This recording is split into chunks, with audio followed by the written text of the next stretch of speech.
money, and we can't use road funds.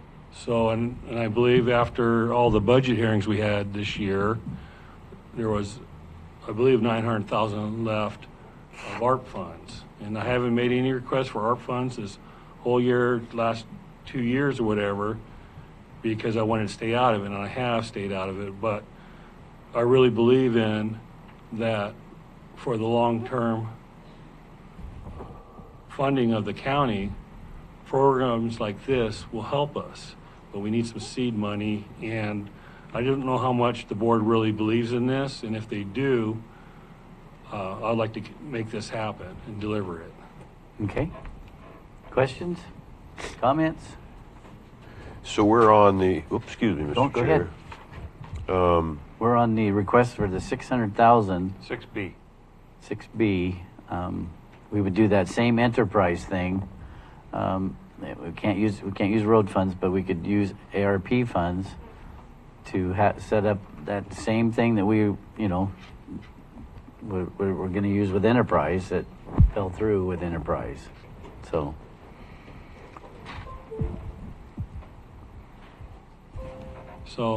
So these vehicles,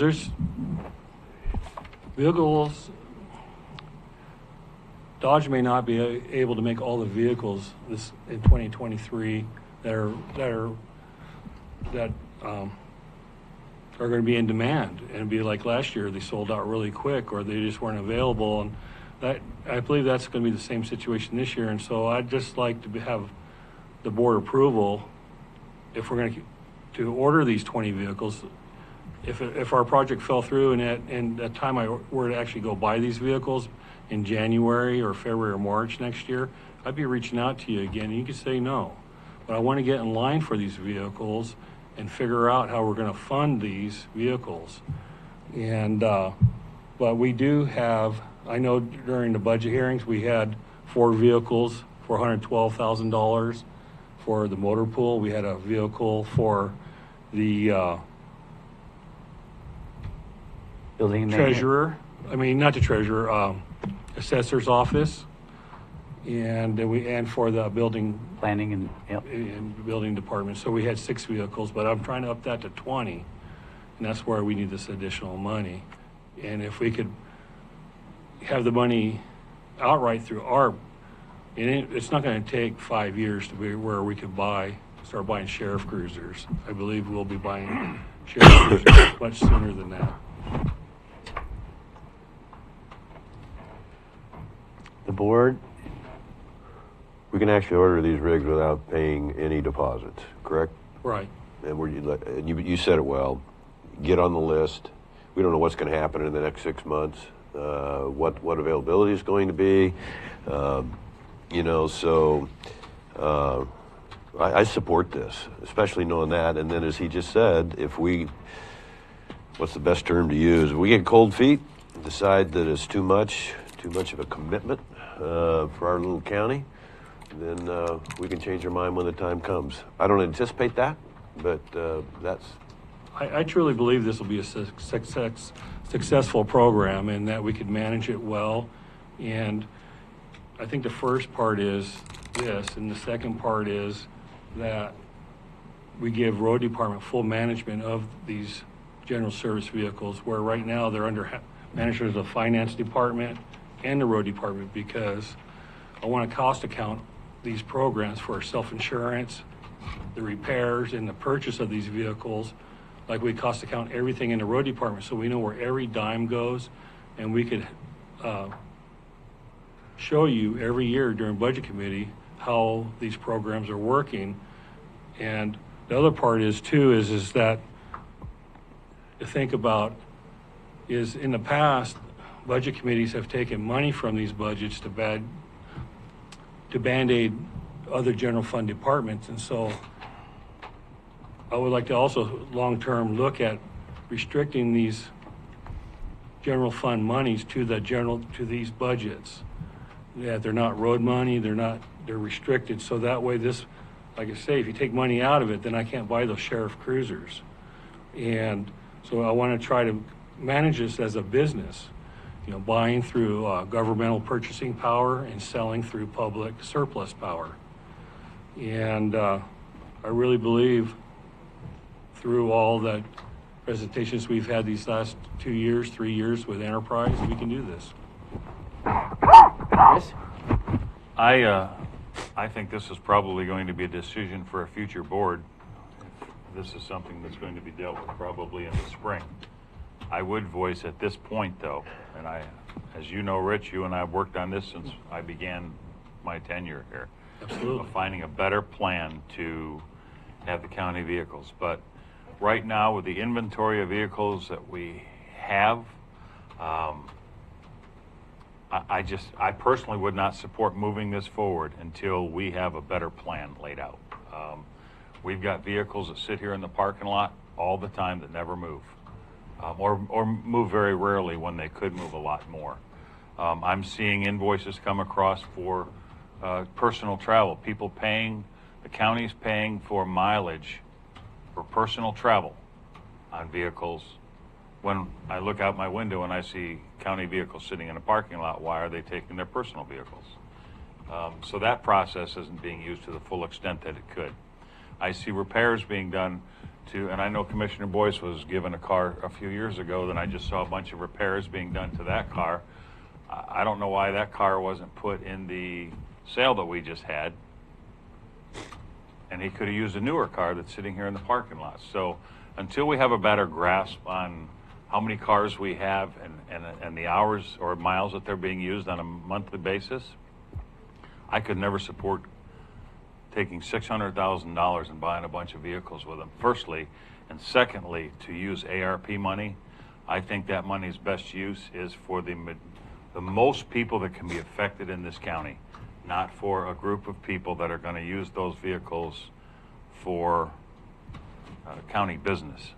I don't know, that's just a huge chunk of money for me when I see cars sitting out here in this parking lot. All I'm saying is I'd like to see a better plan. I'd like to see it better organized before I were to vote yes for it. I'd like to see it more on paper, laid out. This is how it's going to work. This is how many cars we're going to sell, because the ones that we bought 3 years ago are now full-term, and they should be sold because now's the profit for them. And then this is what we can do once, what we're going to do once those cars are sold. A business plan put in front of the board. Like you said, you want to make this a business. Give the board a business plan that's organized to make that decision. But this is a decision for a future board, not for me. Well, it might be. Okay. We don't know about I'd like timing. to answer that because I agree too much of what Commissioner Pash is saying. But I could explain some of the things too why those cars sit in the parking lot there. People don't trust them. And, They're brand new. well, but also too, a lot of the ones that are sitting there aren't. And people are using their personal vehicles because the vehicle that's assigned to them, they don't trust. And you're right. And that's why, part of this plan that I want to talk about in the future is road department have full management of this. So because I believe we could downsize. I believe a lot of those vehicles that are old, high cost, high maintenance vehicles could be sold on public surplus, and we build up the motor pool with new vehicles that these departments don't have their own personal vehicle, but they share a motor pool vehicle. And that's part of the plan, and the structure is, we've gone over the structure for the last 3 years with Enterprise, and that's the structure we're going to use. And they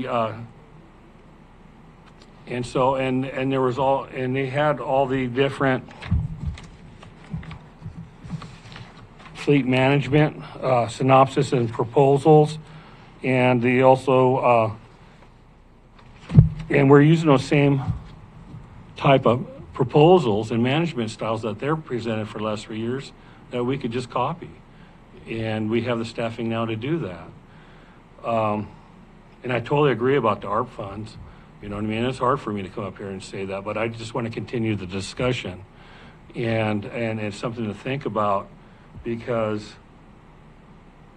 as the treasurer alluded to 6-8 weeks ago during his presentation on a consumption tax measure, that if we don't get a tax measure passed, the the road fund's gonna be gone in 4 years, okay?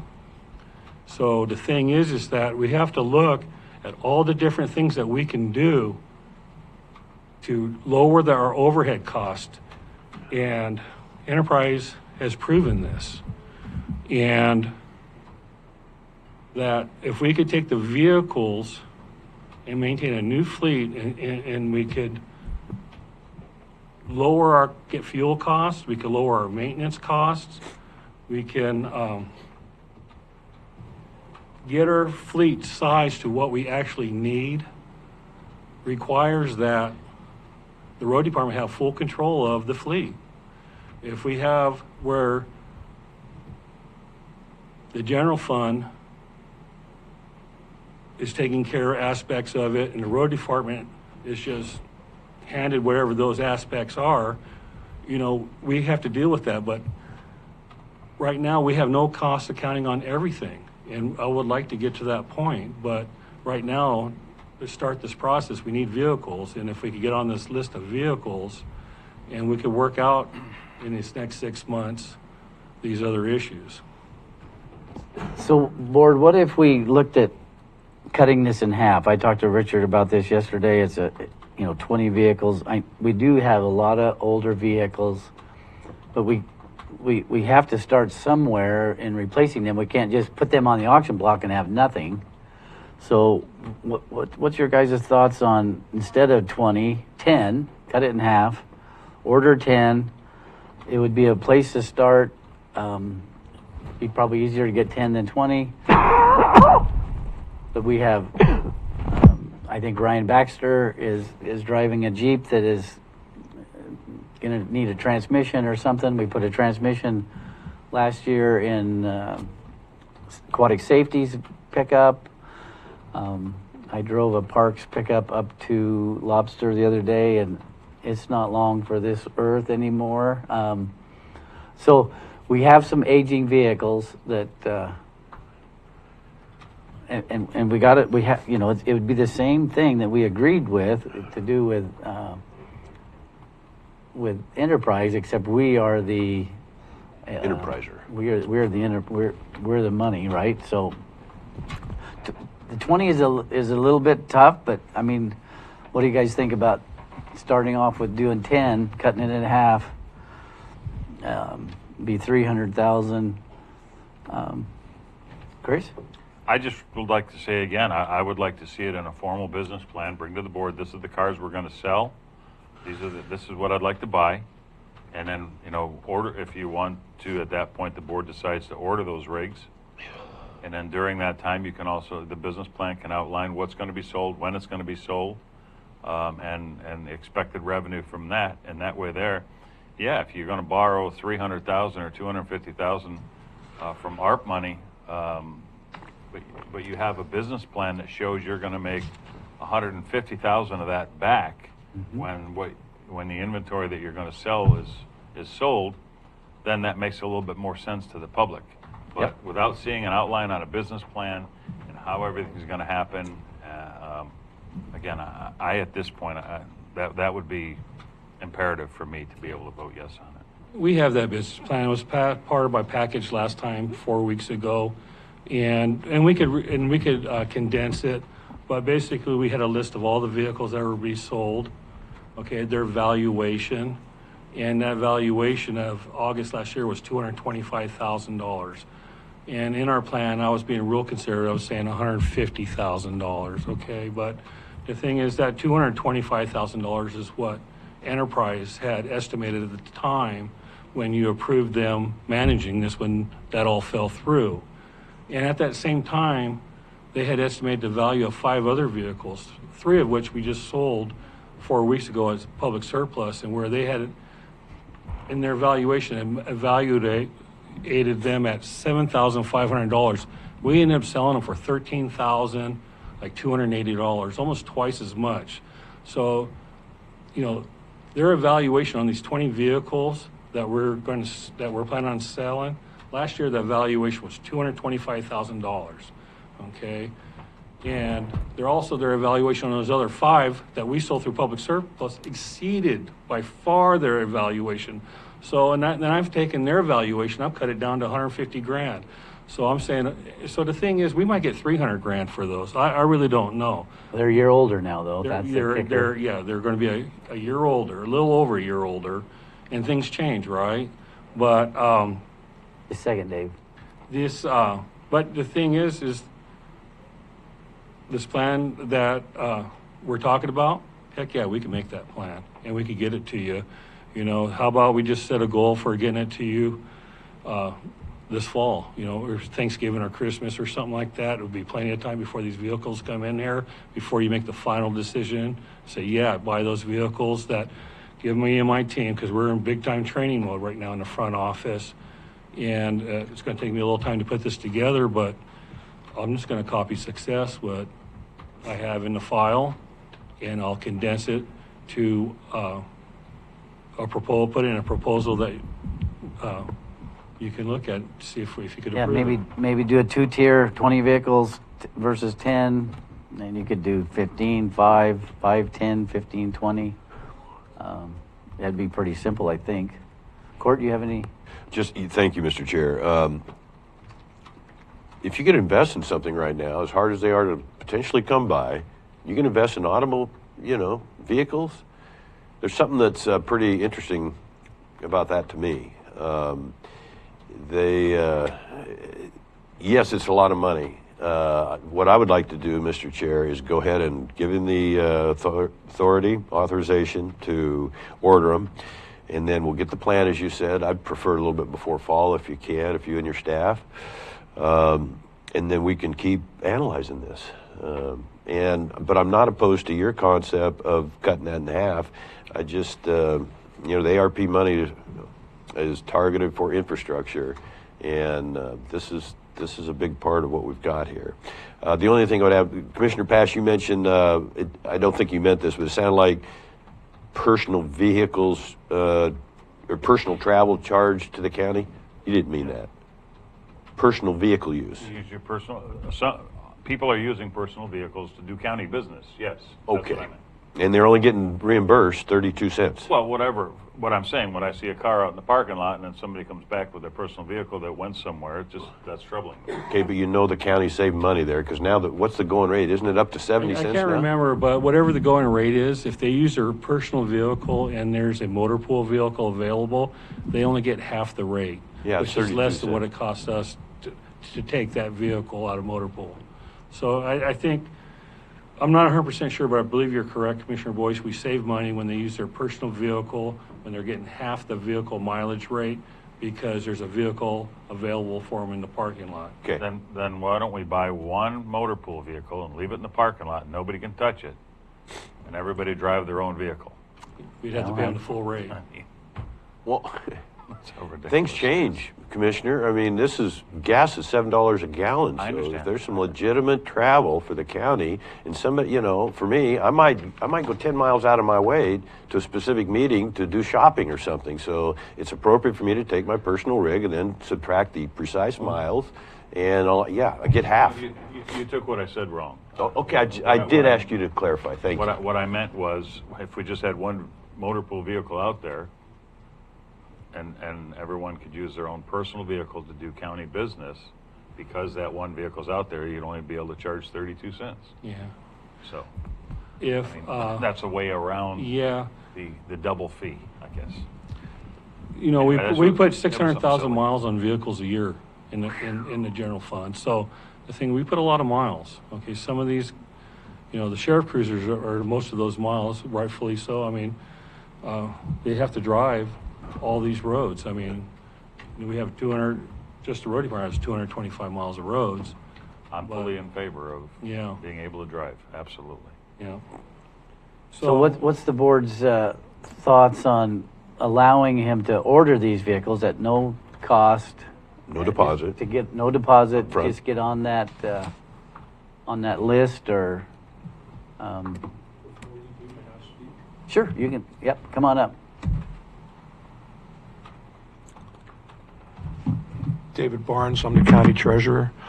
I've been looking into this for a while also, and been wondering about this. And this sounds too good to be true, that we can go out and we can buy at a discount, use the government discount program to buy and then sell at a profit.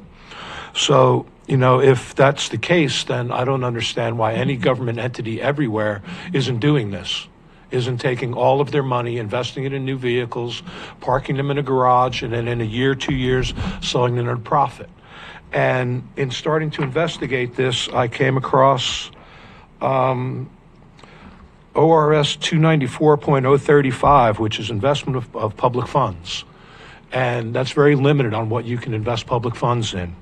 Lawfully issued general obligations of the United States, lawfully issued debt obligations of the state of Oregon, lawfully issued obligations of the state of California, Idaho, and Washington, fixed variable insurance, bankers' guarantees. There's nothing in here about it being an appropriate investment to get into a car scheme of buying and selling, buying at a discount and selling at surplus is not a valid investment according to Oregon state statutes. So we would not be able to do that according to Oregon statute, unless you can find me something else that proves otherwise. As far as I can tell from my knowledge of ORS and what I've been reading, this would not be the county would not be able to spend public funds to gamble like this. As we've heard Rich say a couple times, he doesn't know what values are going to be going forward. You now have the federal government pushing for 2030 being all government entities being on electric vehicles.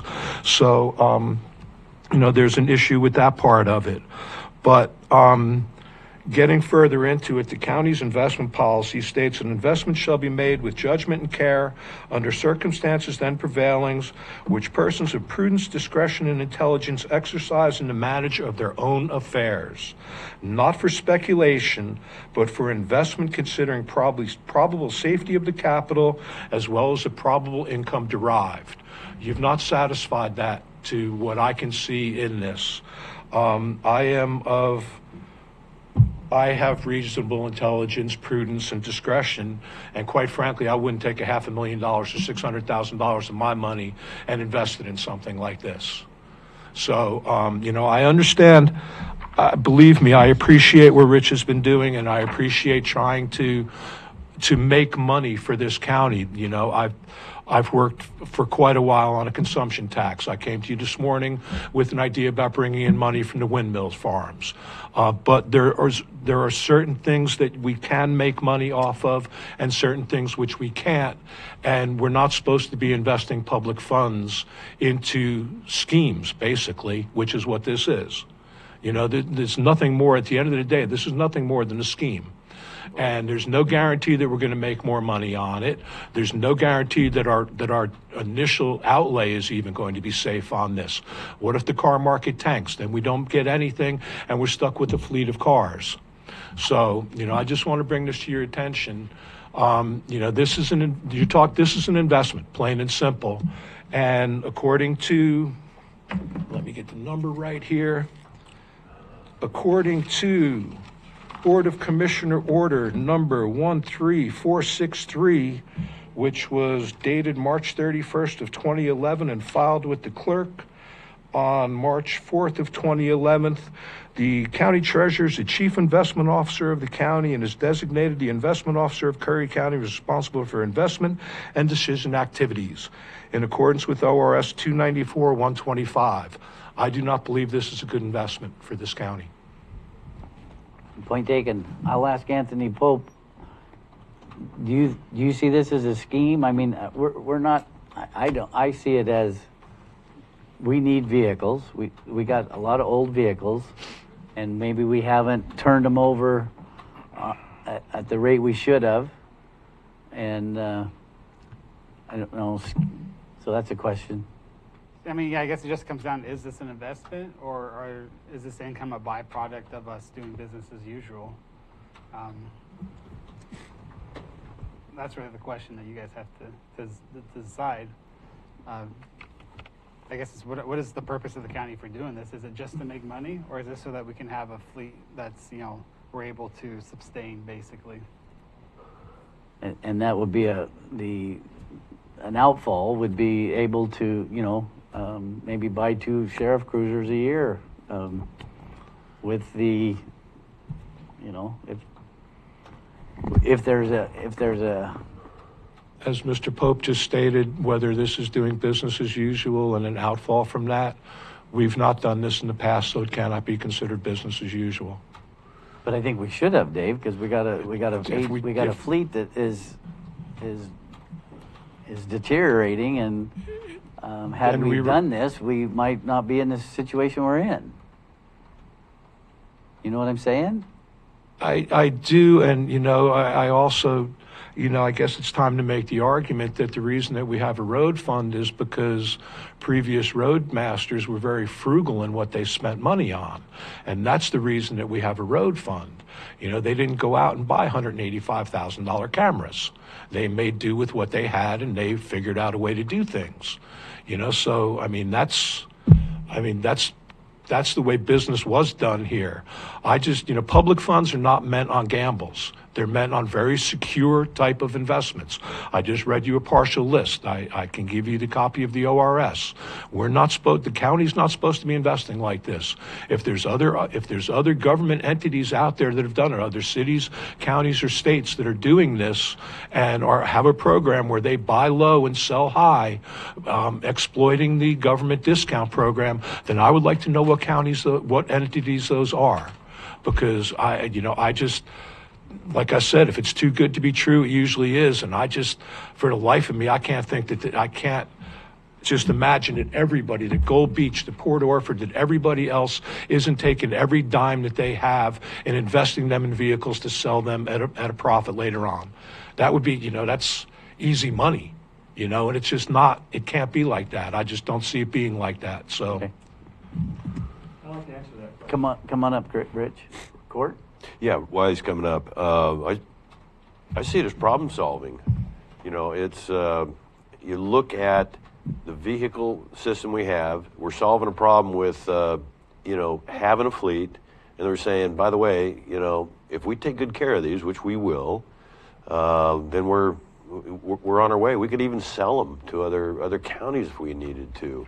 The risk of the automobile market dropping out of sight in the next, couple years, I think is extremely low. And Mr. Pash, I forgot to mention one thing on my little Taurus, 20-year-old Taurus I drive. It was $98. That was basically for a service, new tail light, new air cleaner, new windshield wipers, and it was $98. Plus, I vacuumed, had a few extra minutes, I vacuumed and washed it. So anyway, just so the public knows, good. That's all I have. Thank you. Enterprise talked about this very thing during their presentation, so you go back and watch them. But the thing is to say Enterprise is unethical, and Jackson County does this. Columbia, to some fashion. Columbia County, Umatilla County, City of St. Helens, City of Hermiston, City of West Lynn, City of Sandy. I have reference here. And here's one I really respect, John Vial from Jackson County. He's no longer there, but that's a powerhouse of a name. And for the treasurer to besmirch these people is unbelievable. And I want to talk about that because, you all know what have happened in the last year, what I've been going through executive session, and I believe the treasurer is just on a mission to destroy me. Anything I'm working on. Okay. Oh, he can't. We're an hour. We've been in this on this for an hour, and it was scheduled. Let for the 10 chair to run the 15 meeting, minutes. please. Let's keep to the topic. Okay. Yep. We have a topic, and it's not a personal vendetta. Right. We're And going to so talk about. So we're confusing two things here. We're talking investments, like the LGIP, the road reserves, and he has full control of those, and those are highly restricted, and he can only invest those. This is not investment. This is managing your fleet to the most cost-effective way possible to keep your operating costs down. It is using proper programs in fleet maintenance and replacement to keep a new fleet with a lower overhead cost. And yes, making money is a byproduct of this, okay? That's what all these other counties, and this is what Enterprise has presented to you. And last year when Enterprise was like, yeah, let's, we could do this, and the board unanimously said yes. Where was the treasurer at that time saying, no, you can't do this? But now I'm coming up here saying it, and now it's improper. So the thing is we're talking two different things, and Anthony Pope should look into what was being said here. And this is what I'm talking about. We have, 6 months. We can figure this out. You'll still be here, Commissioner Pash, and move this thing forward. So this is a discussion item, and there's a lot of things being said here that I think are improper, that are offline. Okay. And so I'd like to get them back online. Okay, I'm ready to make a motion when you're ready, Mr. Chair. well, I thought Rich is ready to come back with a business plan. Yeah, but if we could go ahead and I could approve, Well, this is only up Order, for discussion. It's not up for a vote. On Right. the AGRS, it's discussion only. Did you want to vote today on the authorization? Well, I would it go would with, be nice. I would go with your recommendation and cut that in half, Mr. Chair. And then that gives, the motion would be take, that gives the board ample time to really look into everything that's been communicated today by all, and say, okay, we want to stay with this plan. Meanwhile, we've ordered the vehicles, which we're responsible to replace, and get that plan going. And then we've got 2, 3, 4 months to take the responsibility and Have a plan. study this carefully. And yes, get a plan. And so if we did vote today to agree to buy 10 new vehicles, and there's no money up front, by the time that's going to happen, when would they're going to say, well, you're on the Best hook? guess would be, after New Year's, maybe into March, when they'd become available for 2023 vehicles. By then, we'll have a plan that says, yes, we want to do this, or no, we don't. And does it make sense to do that today, or can we apply for those 10 new vehicles in 6 months, 5 months, 4 months?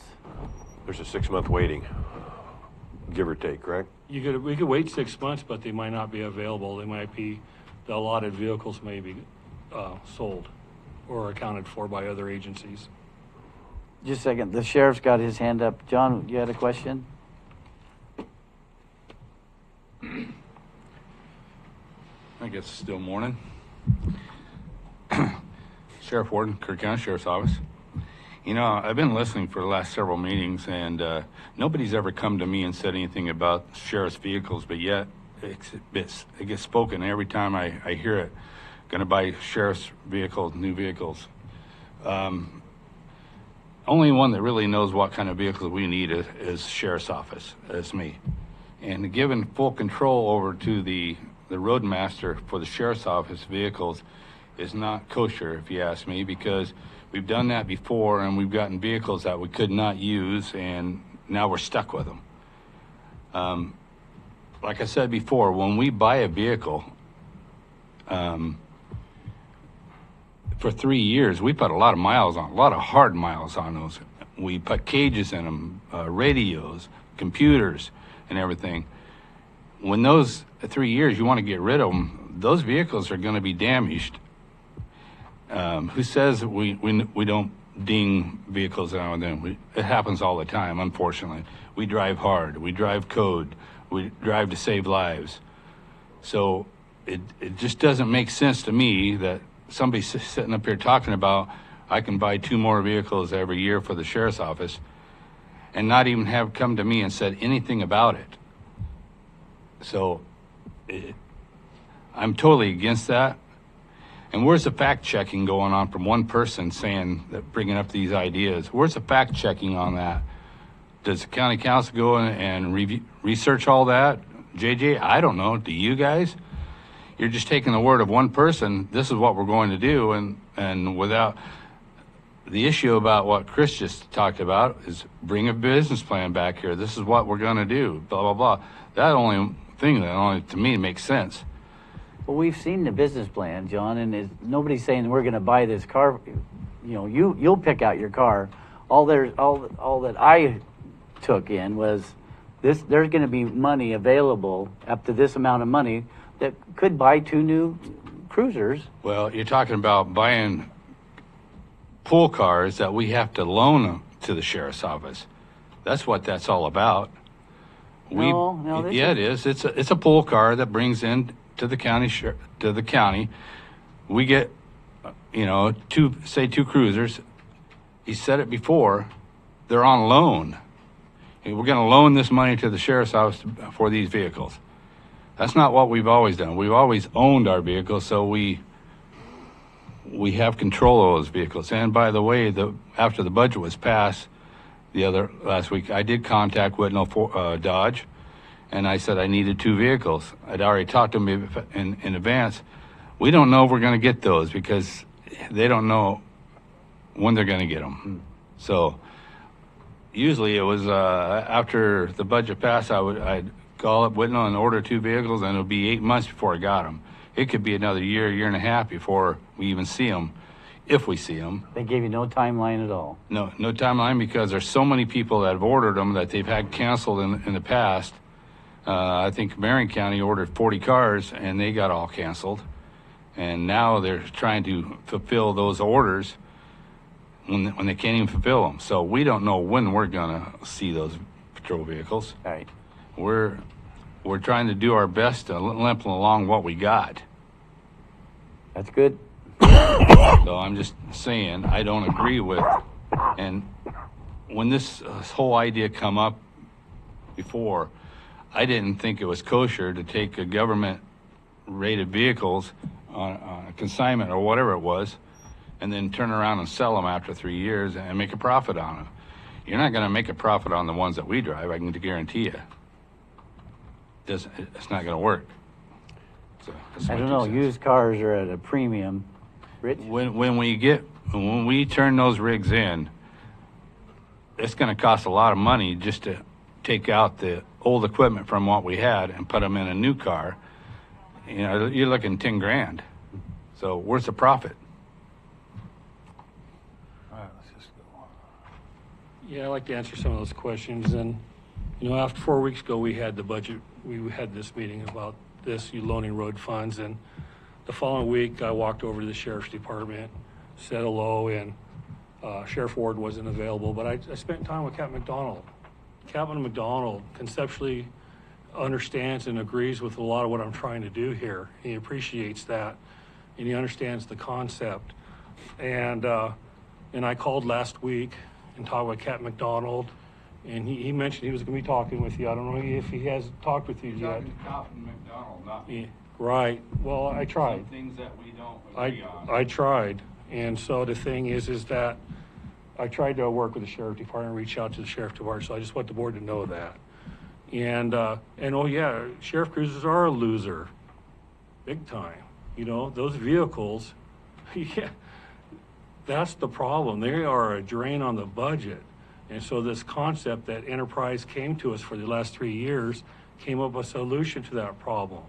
And, the first 2 years I worked here, I ordered sheriff vehicles. And I reached out to the sheriff, what do you want? He told me what he wanted. Ordered the vehicles, got them all set up, no problems, okay?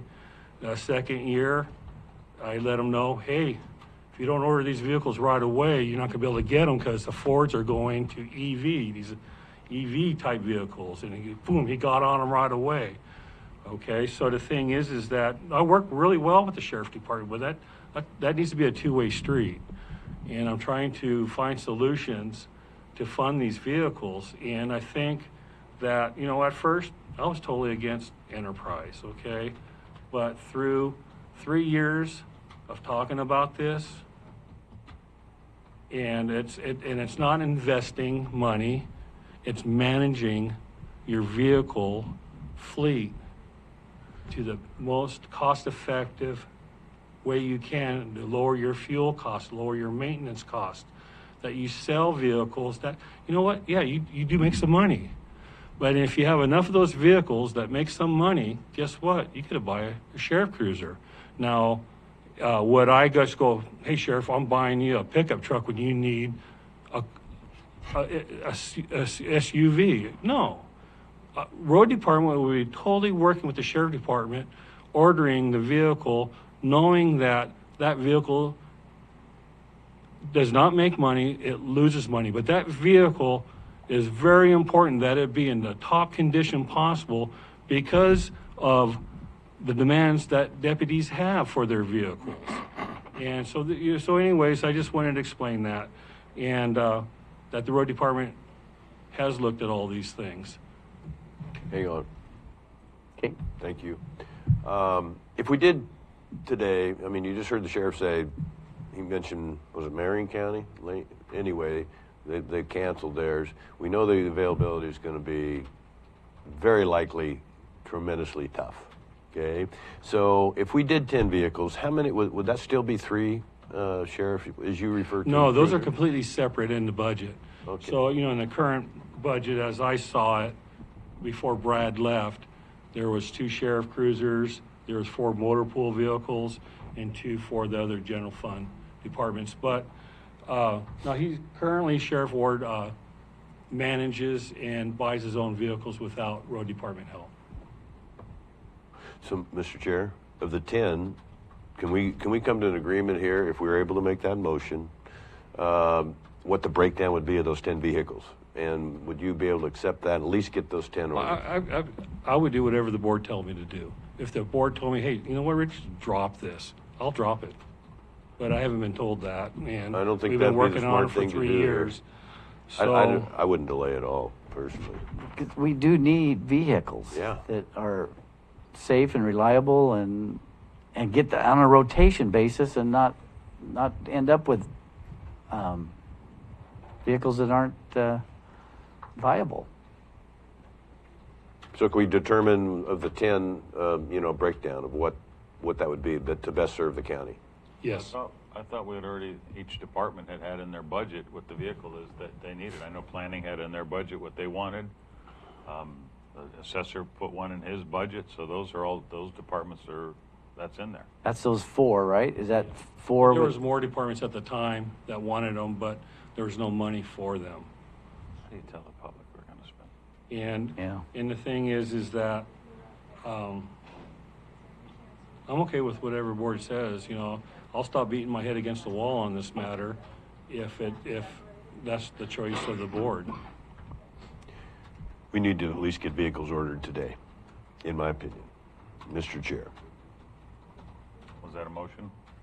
Well, I kind of want the authorization to make a motion and not disrupt the discussion. But I still didn't hear a breakdown for, those 10 vehicles, or maybe you want to do 12, which is basically in half.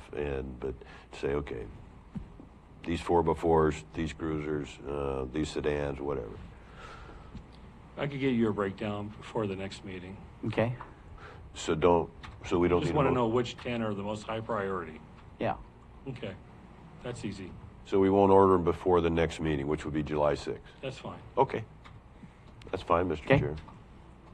So let's move back to 6A, the Rapid View HDTV system for SWS equipment. Is your guy still there? Dial? I got it again. Can you hear me? Hey Shane, yeah, we can hear you. Sorry for all that. That's okay. No problem. So we got your presentation on the screen here, and this push rides on the bottom of the pipe. Imagine if there was a rock there. What damage would happen to that camera, and if you tried to push through that rock? Okay, so this system is perfect for like Roto-Rooter. Roto-Rooter would love to have this camera. This would be a Cadillac camera for going to a house or a business and pushing down their sewer lateral and looking for tree roots, grease, or offset joints, some kind of a deficiency in that pipe. And that camera is a mini of what we want to put. That camera also has locator where the Roto-Rooter could, or an agency could go follow that head, and that head, you put that head right next to that deficiency, and they go, oh, there it is with their locator equipment, and they dig a hole and they fix that deficiency. So that's that cheaper camera. So anyways, and it's a beautiful system, much more cost effective than the camera that we're trying to buy. So that's part of that portable system. Now, if we could go to the camera, this is the camera that the sewer department, Curry County Road Department would like to buy. Okay, and before I talk about this robust camera, in 2015, when I was a public works supervisor for City of Brookings, we did all these demos where I called in 4 different companies, and we demoed a camera, and the camera at that time that the team chose was called EnviroSight. It was basically the same system, not as robust, but it was made to go down sewer lines, which generally aren't full of rocks, and they're run 6 inches to 12 inches typically. And that camera, I believe at that time, the number sticks in my head is 125, but it might have been 135,000, and that was 7 years ago. Okay, this camera that we're trying to buy today mirrors that same assembly that the City of Brookings bought 7 years ago, but it's a 4-wheel drive camera. Okay, and this camera could go through like 10-inch lines all the way up to whatever size. And so this sewer line here is storm line is a line, we couldn't find it. We had no idea how it crossed port property, how it crossed the county right-of-way, where it crossed the right-of-way, and where it went into the adjacent property. And so this camera, let's stop on one of the pictures, and I can explain the picture of the actual demo. The unit? No, of the Pipe. this pipe. Okay, right there. We could go there. So that's a condition of a lot of our storm pipes. Okay, of our larger pipes, they are embedded with rock. Okay, This view is from that demo of the camera that you want? yes. Okay. In which we demoed 3 other manufacturers that were unsuccessful. This demo was successful, and that's why my team chose this camera. Look at that. Those are cobblestones, chunks of concrete. This camera was able to negotiate all that terrain and get through that and videotape that pipe. Now, is all that rock bad in that pipe? You know what? Not really, because that pipe is oversized. It can handle a 50-year rain event. Okay, so that rock being in there, is it hurting anything? No, not really. But the thing is, what's the pipe look at the other direction, in both directions from there? I don't know. We don't even know where the pipe goes. We know where it comes out at, and we know where it comes in, but between that 600 feet, we don't know where that pipe is going. So we're going to drive down this pipe. So maybe go to the next picture. So this is at the inlet of the pipe, under a business, private property. There's part of a shopping cart. This is a 3-foot diameter pipe. There's 2x4s, there's muck and mud and boards. You know what? I need to go contact that property owner and that business owner, and I'm going to do that soon, and say, look, you need to clean your pipe. And because if you don't, your building's going to wash away. Okay, so this test is given us proactively to potentially save a business and also save the county from a lawsuit, because I've been in this business a long time, and if you cannot document that you maintain in your system or inspect it and something floods out or there's catastrophic damage, it doesn't matter whose fault or whatever, you did not maintain your system. So say this property, so I'm going to talk to this property owner, probably send him a letter, okay? That'll be in the file. Say he doesn't do anything, that building washes away. There'll be a letter in the file, and there'll be proof that we documented so that if he went to go sue the county council could protect us. And so there's potentially a huge lawsuit right there that I'm going to prevent, or the road department's going to prevent through documentation. Let's go to the next picture.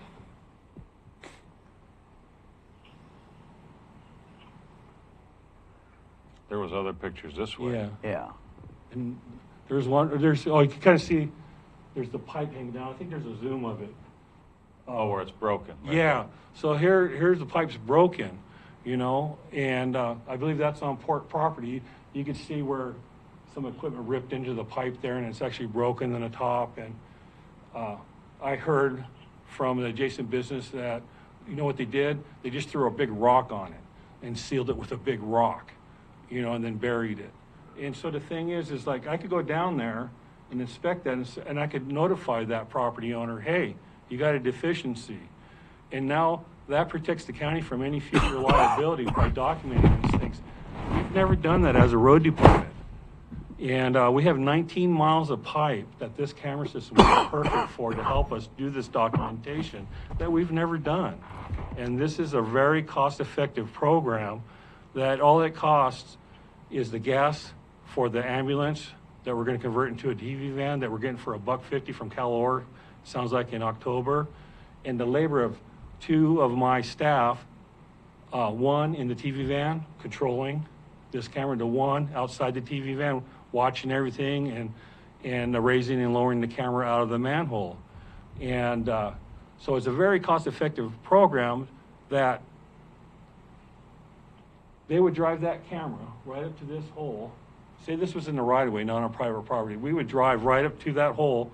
We'd put that camera right under the hole, pan and tilt up and zoom in on it, see what was going on. And then this camera comes with a locator device. And that locator device, you find exactly where that camera is. Now you know exactly where to dig a hole. Now, you dig a hole there, and you find the deficiency quick and fast. That's cost effective. The other demos we did, they said, in this demo, they don't show it, there was a missing manhole that was buried. We dug holes all over Harbor Sands Landscaping and the Port Landscaping, where one manufacturer, it's here. One manufacturer said it's here. I had Harbor Sand complain, hey, you're digging holes all over our property, right? And so we wasted a bunch of time digging holes where the problem wasn't or where the manhole wasn't. This camera found that manhole, and we cost effectively raised it to grade. And now, and so that's why my team chose this camera. And so we have a program, we have years and years of deferred maintenance that we've never done. These lines most likely have never been TV'd. If there has, there's no record of it. And we're looking at making a cost-effective program to save the county from future liability and expense of catastrophic failures. So anyways, and Shane's here if you have any questions for Shane. Or Shane, is there anything you would like to add? Can you hear me okay? Yes, sir. Okay. Yeah, no, I think that in locating, we can also do the depth too.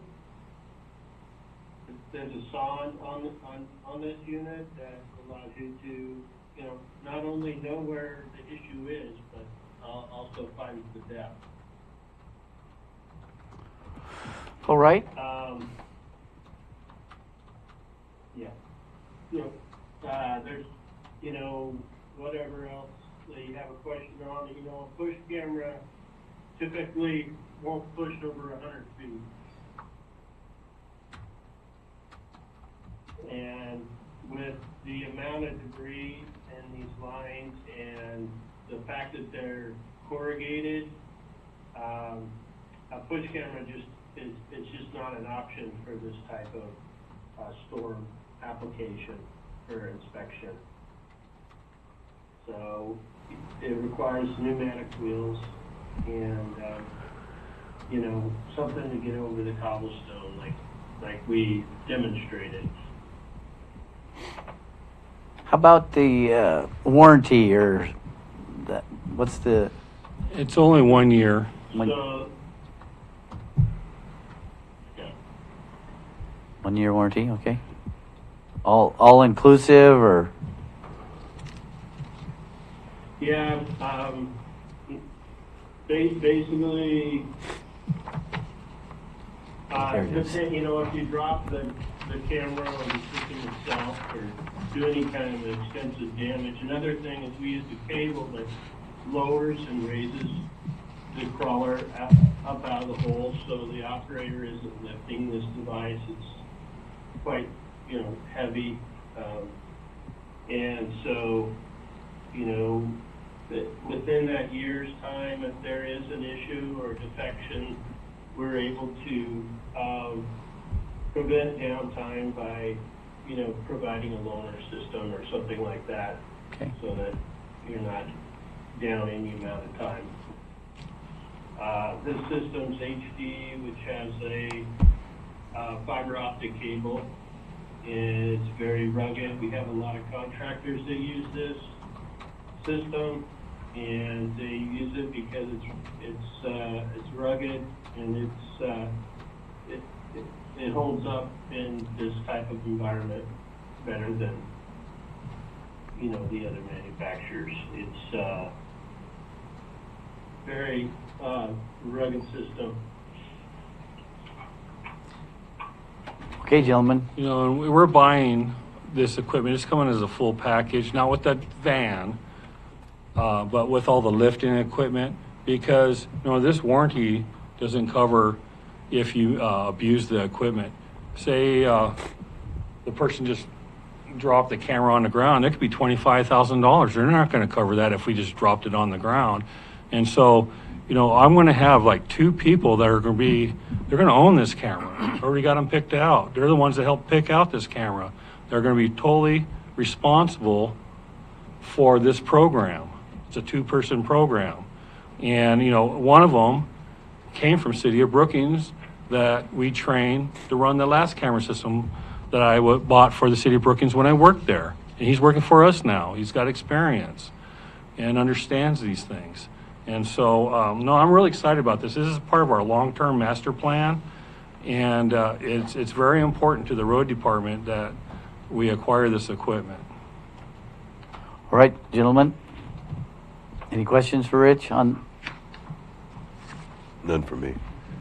Chris? I have several. I'm sorry, what was the speaker's name? Shane? Shane? Shane, how many of these have you sold? About how many of these have you sold in the last 5 years?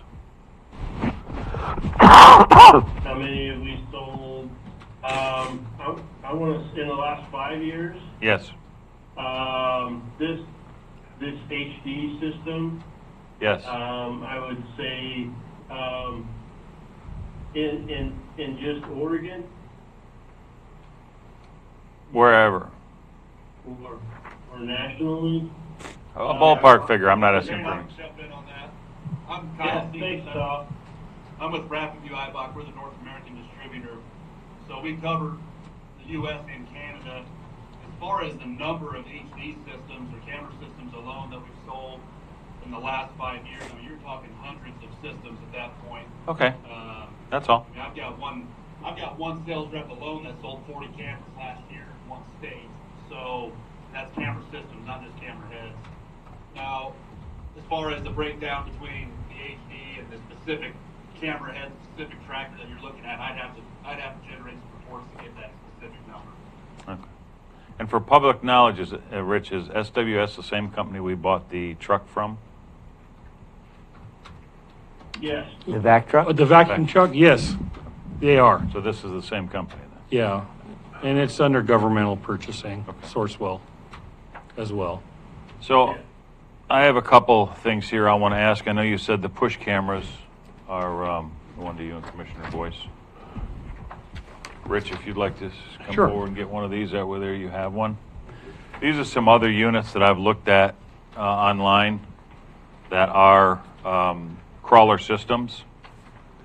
And one of them is made by Orion, and the other one is made by Gemini. They're both push camera, or they're both robotic cameras. They both run on a very similar system to yours. I know yours may be higher grade. Yours may be.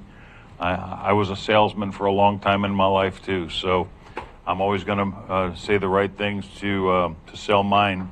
The biggest thing for me is we're in a county that is facing a lot of financial distress, and these cameras are, as stated, on a crawler.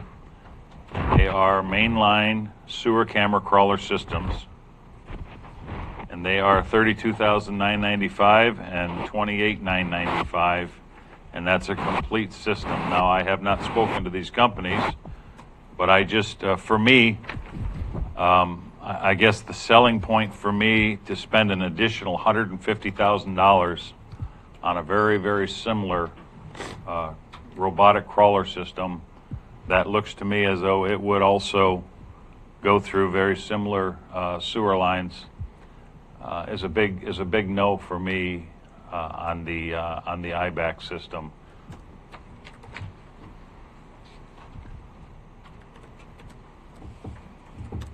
And those gentlemen have no idea what we're looking at, right? I'm No. sure they know their competition. No, To be honest with you, the Orion and the Gemini, honestly, we never see those competitors even kind of in the ball game, I guess you could say. Some of the ones that Richard mentioned earlier are usually in there. I'm looking at this Orion right now. It looks like that is a portable system, and that's to inspect 6 to 12 inch pipe. That crawler is extremely small compared to the one that we would need to use to inspect the storm drains that are 24 inch, 36 inch, maybe even 48 inch.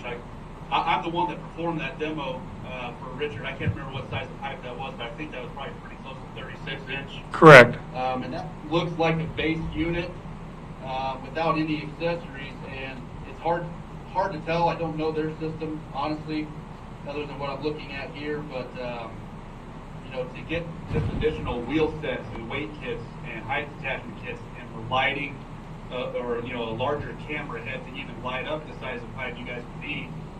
These camera heads in the industry, just kind of industry standard, could be anywhere from $15,000 to $35,000 just for the camera head itself.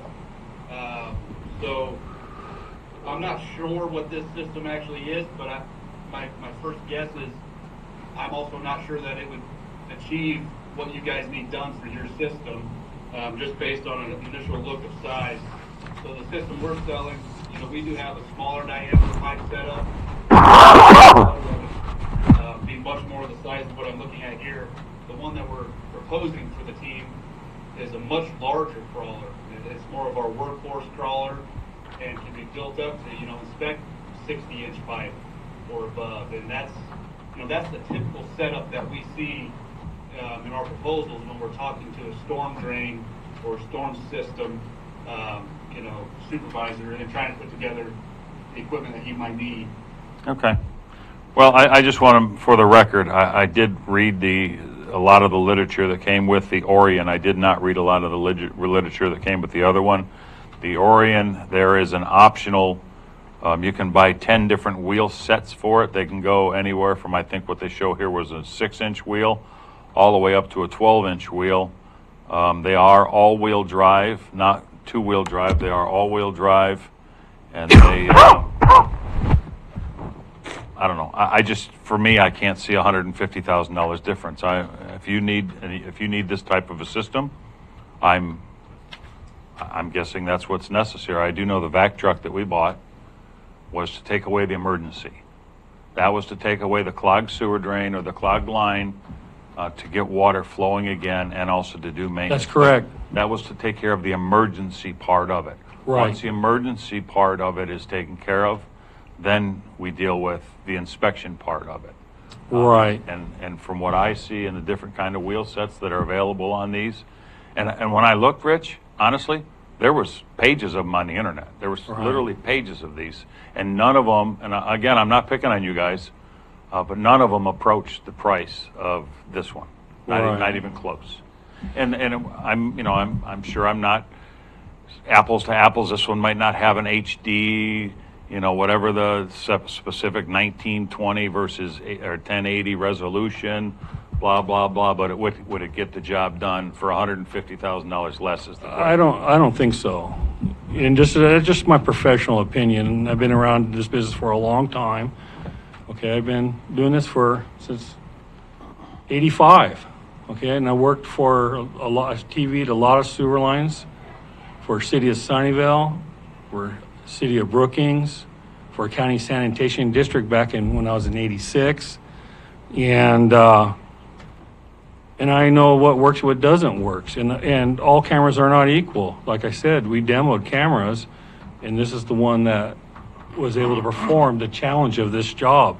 This job is a very difficult job, and you're absolutely right about Vector truck that we bought for clearing clogs and everything, very important part of the program.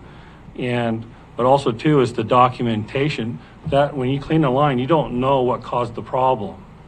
You send this up the line, you could see what the problem is, and maybe you could fix the problem before it even clogs. And you could document these things. And, you know, the county storm drain system, or the storm drain systems in the county, are a hodgepodge of public drains connected to private drains. And like, for instance, in Harbor Hills, there's private drains from development I understand. going into Highway 101 drains that belong to the state. They go back into I understand. public drains, into our drains, and then into port drains. And it's important to know where all these drains are located, because we don't really know. We know where they come out, we know where they go in, but And we I don't agree know. with you, Rich. I agree with you Yeah. on that. All I'm saying is I believe one of these for $150,000 less Okay, would do something very similar to what that one would do. okay. I got a question. So the pictures we have, like that picture right there, so what if that thing gets in there 60 feet or 100 feet and tips over on its top? What Drag it happens? out. What happens? It can't go forward, it can't go backwards. What happens then? Well, during this demo, we did tip over one time, and they were able to manipulate the machine and the drives to get it back up on its feet. Okay, kind of like you see monster trucks. Okay. What if you can't though? What- Yeah, well, if it didn't, well, then I would probably have to dig a hole, vacuum down a hole. I would know exactly where it's at. I'd cut a hole in the pipe and either write it up or pull it out, disconnect it and pull the cable back. Okay.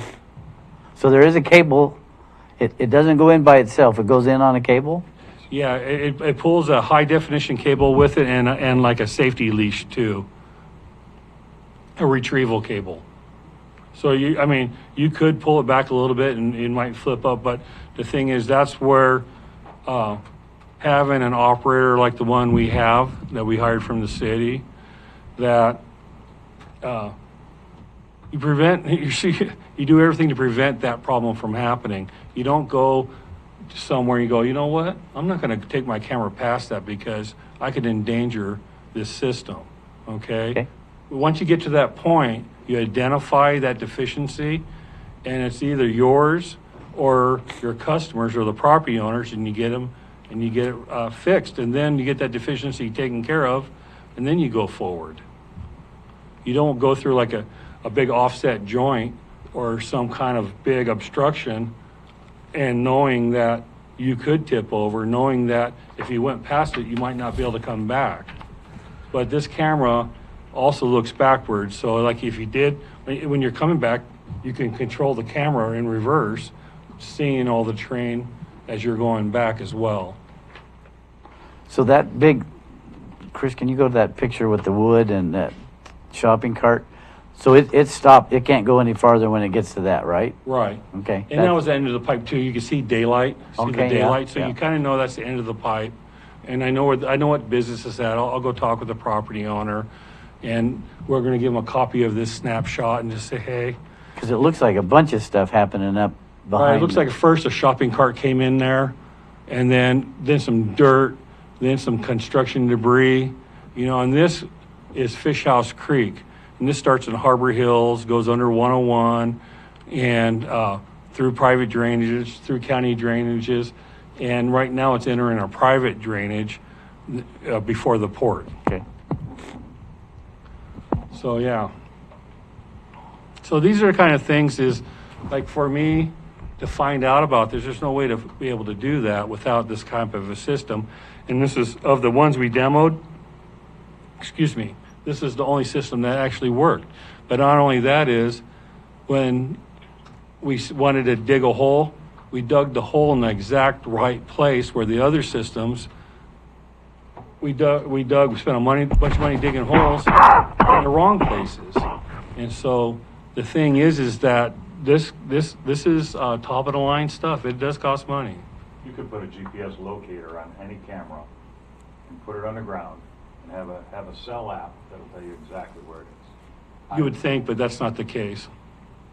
Because these Well, companies yeah. that I had come in and do these demos, these are reputable companies. These are companies that are of the same cameras of caliber as IBAC. Okay, they're in that same thing. These aren't ones. These obscure companies that we tested. And I got to agree with Rich on that because Ziply and Beacon Broadband, all these folks that are putting that directional boring, you think you know where you're at, but you don't always, and they're hitting stuff all the time. So, Director Crockett, did you have a question? Okay. We will. We will. We're going to talk. I think we've beat this horse, so let's have a motion or table it for further discussion. Dave, I see your hand, but I don't know if I want to acknowledge you.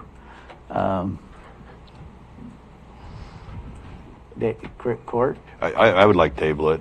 To be honest, I didn't research this as much as I would have liked, and so not that I'm negative or pessimistic that it's the right answer, but I want to research it some more. So you mentioned table. I think that might be the best approach, Mr. Chair.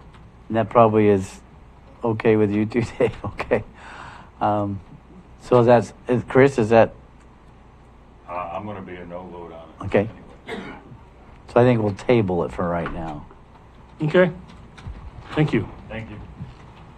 So the next thing, don't go anywhere because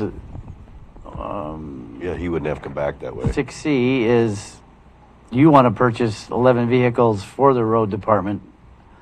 And so you're still up, bud. And thank you, gentlemen, if you're still. Oh, yeah. Thanks, guys. Rich will be in touch with you. Okay, thank you. So you want to go? Can I just make an announcement? I can. I do have a meeting after lunch, and so I Okay. might not be able Yep. to talk.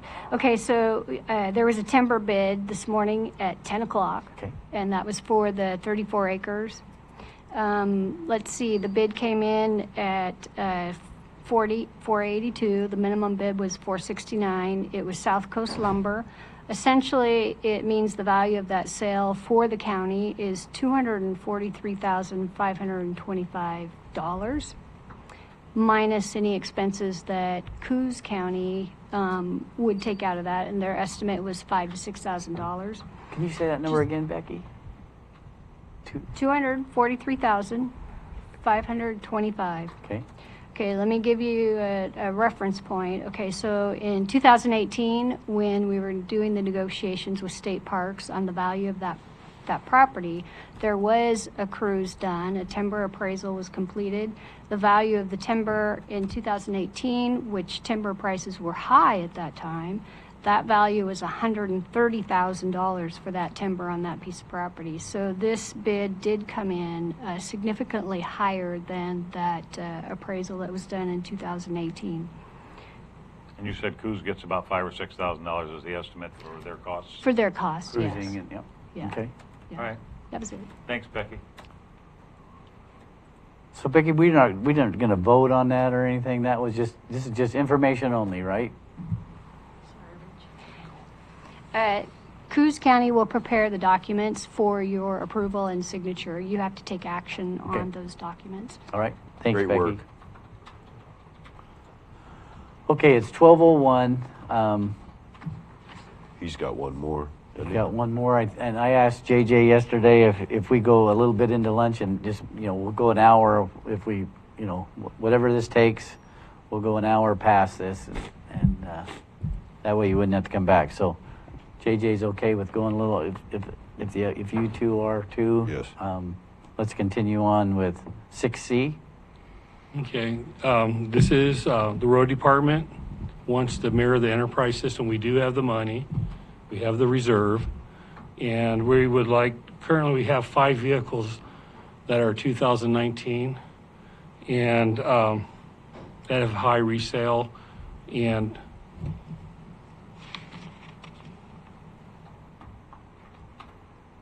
They're all trucks, Rich? Yeah, they're all trucks. And no, there's going to be one that's going to be a SUV. Okay, yeah. And about 3 of them are going to be three-quarter ton trucks. 7 of them are going to be 1,500 trucks. And what we would do is lead this program, and we'd like to start this program as soon as possible. Chris? You're saying 10, you got 5 now, why do you need 10? Because we have a total of 10 in the fleet. Okay, what are the other ages? Just ballpark-ish. You don't have to go back and identify. Yeah, no, I believe that was in this package. I know 5 of them are what They're, we bought in 19. We have we have 2 2008s, 1 2009, 2 2017s, 1 2018, and 5 2019. So they're pretty fresh. Quick question, the 2008 you said, how many miles are on them? The 2008 has 60,000 miles on it. And they're gas or diesel? No, that's gas. Okay, and you're buying gas? Oh, absolutely. Okay, so they'll do real well. I would support. Yeah, we're not buying any diesel equipment at all I for would pickups. support that then. Okay, thank you. Court? Doing fine, thank you. I make a motion and we approve it. Second, Mr. Chair. Okay, it's been motioned and seconded. Any discussion? My discussion is, this is a good way to see how this works, right? Absolutely. Okay, so, In a year, you'll know whether we failed. yeah. Well, because the 19s that you're talking about are the 19s that we bought when I came in, right? Yep, Okay. 3 years ago. Yep. Would it make any sense, gentlemen, to, hit the vehicles he's replacing are newer than some of the junk some of the vehicles that are over in our general? Absolutely. Oh. And 3 of the vehicles in your general service are my junk vehicles. Yeah. That we band-aided for you to have vehicles in gen services. Does it make any sense to take some until, to No. get rid of? No, okay, all right, all right, Gotta sell them. all right. Okay, all in favor say yes? Yes. Yes. Motion carries 3-0. Thank you, and we'll meet back here Thank you, at Board. 1:10. 1:10 is the time.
Why do counties matter?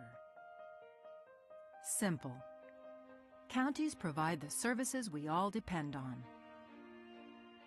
If you're concerned about crime, get a regular flu shot. Drive to work. Take public transportation. Or experience a natural disaster in your community. Chances are you benefit from county services. That's why counties matter. With America's system of federalism, counties are a key level of government, serving the people directly. So, do you vote? Had a recent hospital stay? Know someone in a nursing home?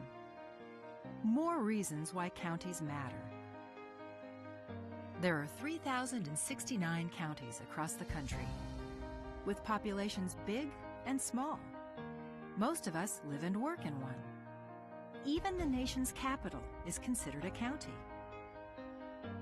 These county governments ensure that the food you eat in restaurants is safe, They care for the mentally ill, run court systems, build local economies, and operate 911 emergency systems. They manage parks and recreation facilities. And the list goes on. Thing is, counties serve the American people in so many ways, keeping our communities healthy, vibrant, safe, and fiscally sound. That's why counties matter.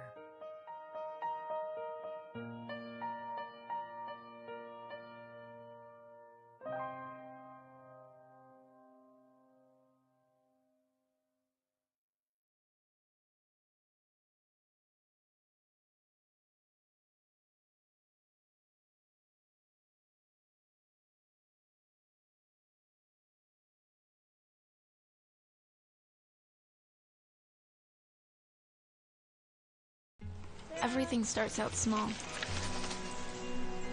The things that hurt us, they all start from somewhere.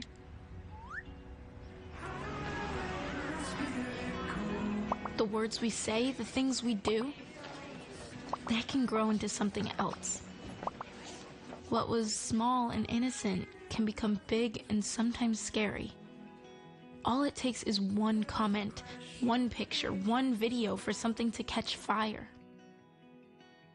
But a big problem doesn't need a big response.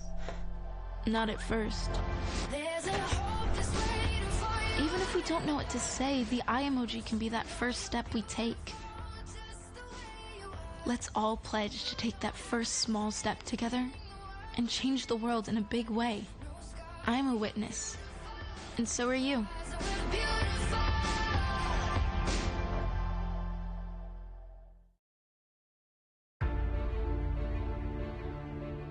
If yours is the next big idea, and you need the right place to fine-tune it, build it, launch it, if you're only your best when you can play more than you work, if inspiration comes from the outside, you belong in Curry County. The westernmost point of the land you love, and the edge between familiar and uncharted. Break the pattern. Be where the airports are as close as the beaches, and industry and recreation never cease to amaze. Dock, dive, and dine in a single day, and never lose your connection. This is the threshold of the West. Live where you can do you, and do it well, at the farthest point from ordinary. Curry County, living on the edge.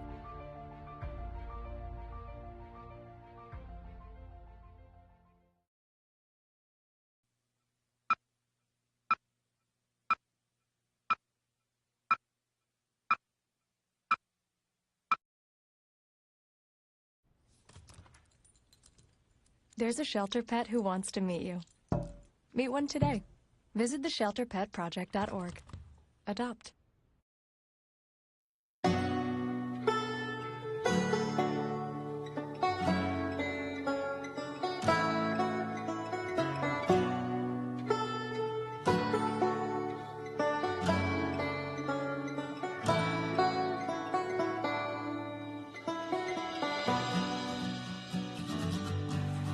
One of the things I really appreciate about our entire region is that we embrace who we are, and I think that's what unifies us. Once the timber and fishing industries collapsed, it took us a long time to get back on our feet. People didn't quite grasp the idea that once these jobs left, they weren't going to get other family wage jobs, and it crippled us. Things were getting really dire. So we just saw that this was an opportunity to maybe look at that public land a little differently and how it could bring more dollars into our region. The Wild Rivers Coast is so unique because there are more wild and scenic rivers here than anywhere else in the lower 48 states. The scenic beauty is just amazing. There's so many different places to go, from the national forest down to the protected ocean, and it's just a really special place. I guess I didn't really know how special it was, though, until I moved away to Portland and came back and saw all the potential here. We're uncrowded, we're unspoiled, and we're a little difficult to get to, but my God, once you come here, you fall in love.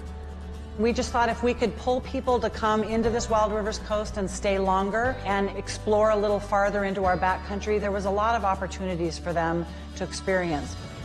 I think our whole future is at stake here. This area is ready to go. We just need to give it a little kick in the butt. I'm gonna be honest, when the Rural Tourism Studio came here, I was skeptical because I didn't see far enough ahead that we actually could collaborate regionally, and I'm pleasantly surprised. It's been amazing. The Rural Tourism Studios was the first time we were able to come together as a region to talk about the future of our economy. If we can have a strong tourism economy in this area, it's going to benefit the whole community. We have to rely on ourselves, and I think through this program, it's sort of opened our eyes to what we could do when we work together.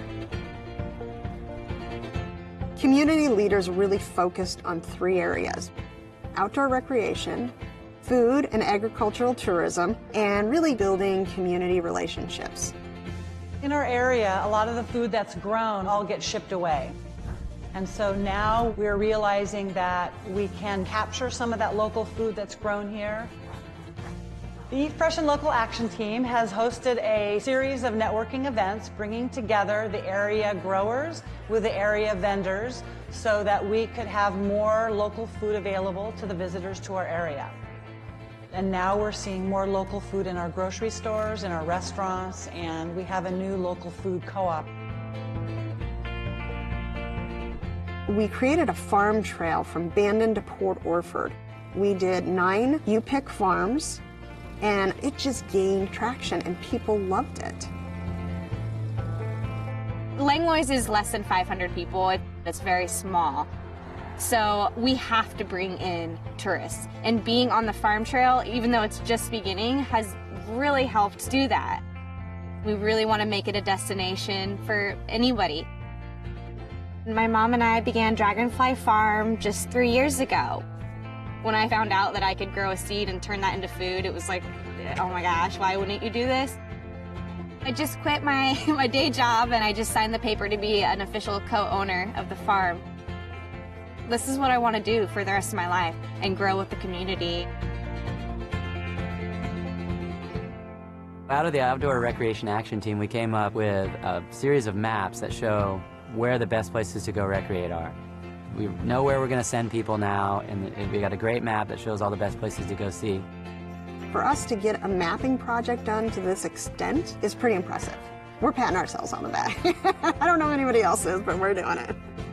From that, we decided that there was some places that needed help, so we came up with a mountain bike plan, and we also worked on designating a state scenic bikeway. The Outdoor Recreation Action Team was also looking at how we can make scuba diving better in this area. So we came up with the idea for a scuba fill station. So now people that want to come and dive in this area, they can dive for multiple days because they can get their tanks filled up again. When I started the Rural Tourism Studio, my business, South Coast Tours, was really small. And now we've grown to about 5 or 6 guides, and we're doing tours all over from Brookings all the way up to Coos Bay.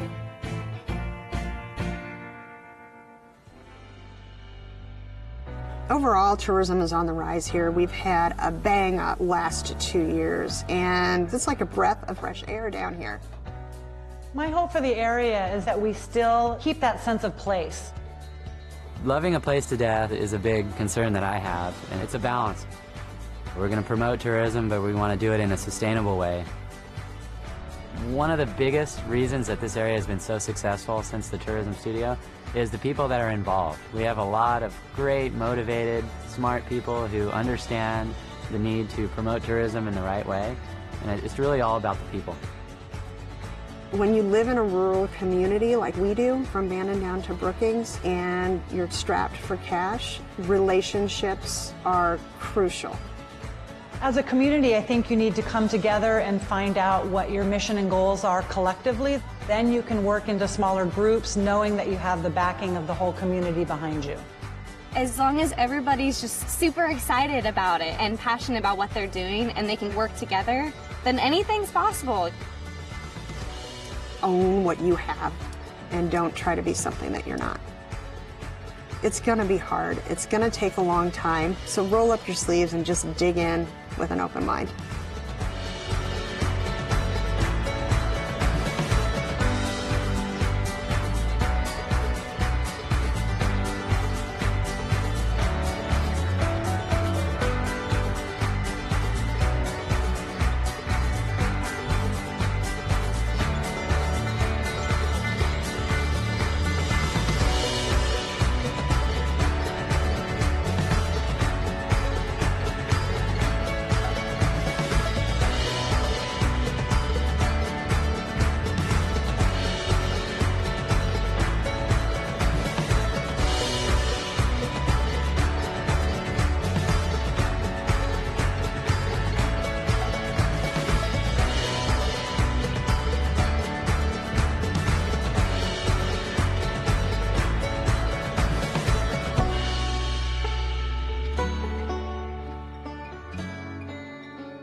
How many letters? 5 letters. Just think about, what am I doing right now? Smile. Smile? Uh-huh. This is so easy.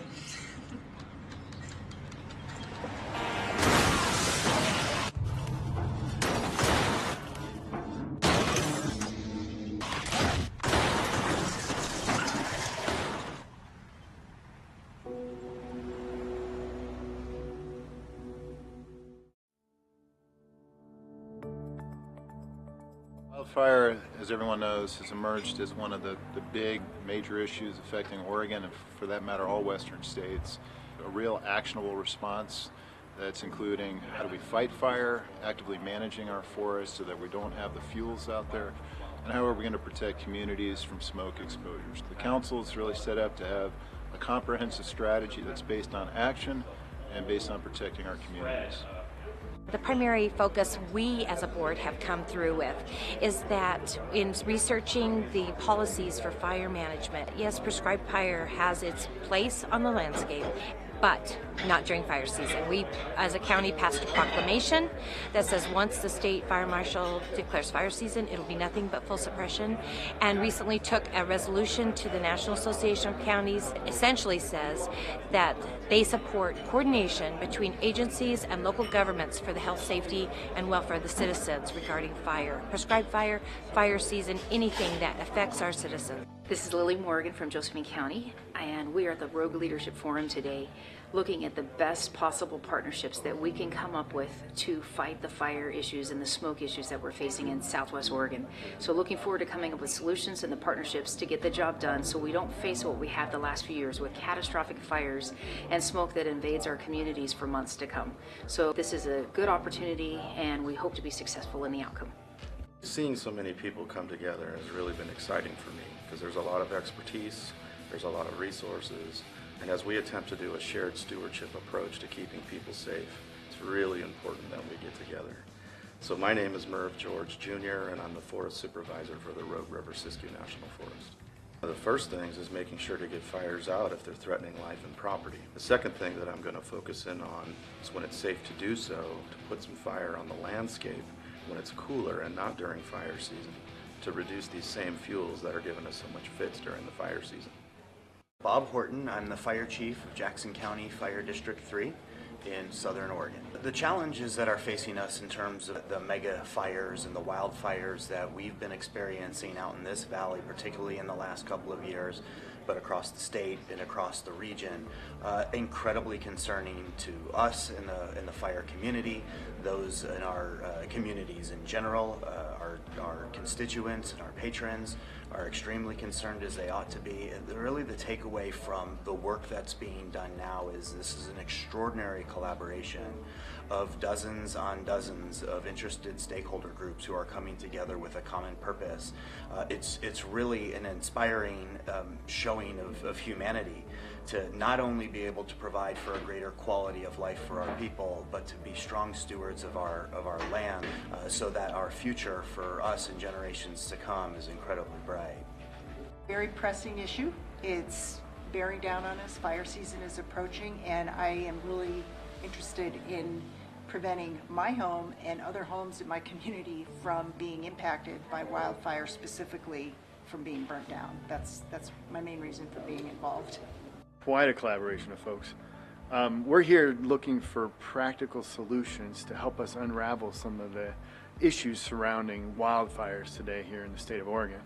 And my focus really is on planning for large wildfire events in advance of their occurrence. That way, when they do occur, we can respond more appropriately to those situations. Well, I just think it's grand if all of the people all over the state have come together today to be concerned about water. It just warms my heart, because I know that they really will leave here today feeling more impressed about the water, because I have told them that we're all born in water. We cannot live without it.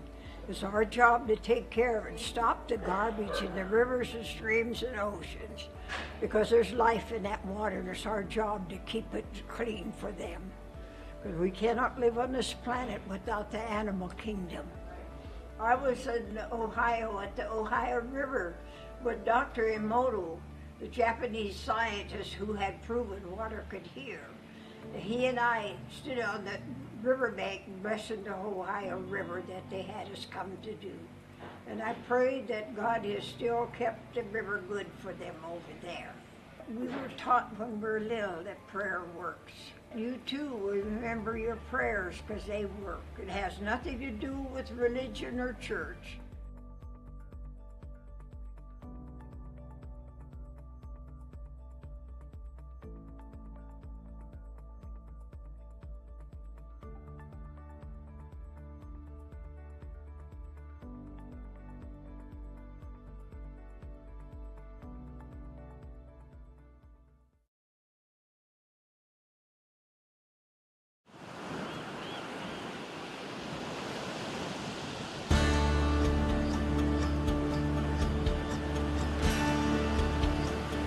What draws you to the Oregon coast?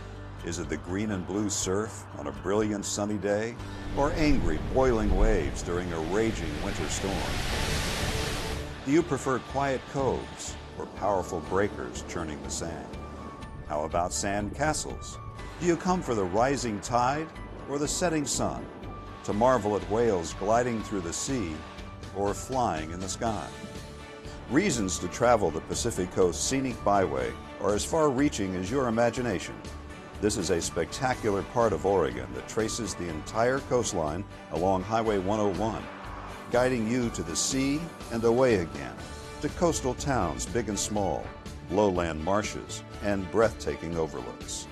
It's a long byway stretching from the mouth of the Columbia River to the California border, 363 miles in all, of some of the most unblemished, awe-inspiring seascapes you'll find anywhere.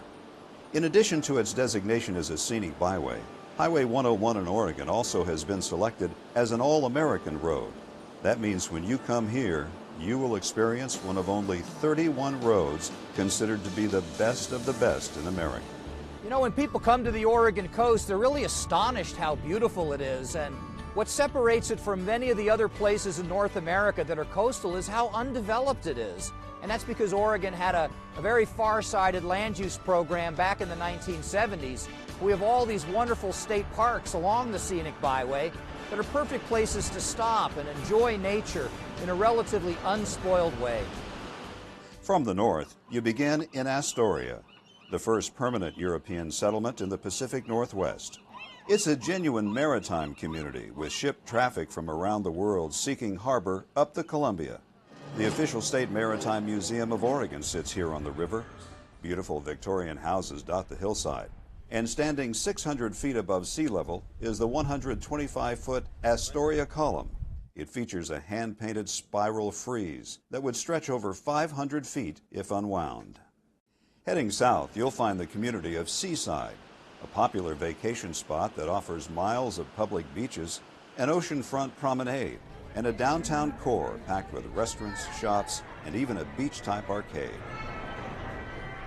Cannon Beach is home to one of Oregon's most photographed natural wonders, Haystack Rock. Get your shots from the beach, or take a short drive up to Ecola State Park and look down on this 235-foot work of art. The picturesque small town is filled with art galleries, shops, and cafes. Ready for more? 10 miles to the south, this is the view from Cape Falcon. You're 700 feet above the Pacific.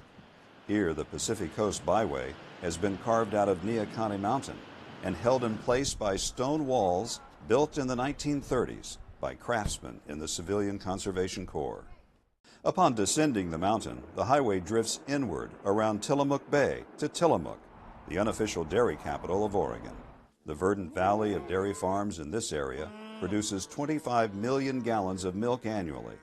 Much of that is processed into natural cheddar cheese.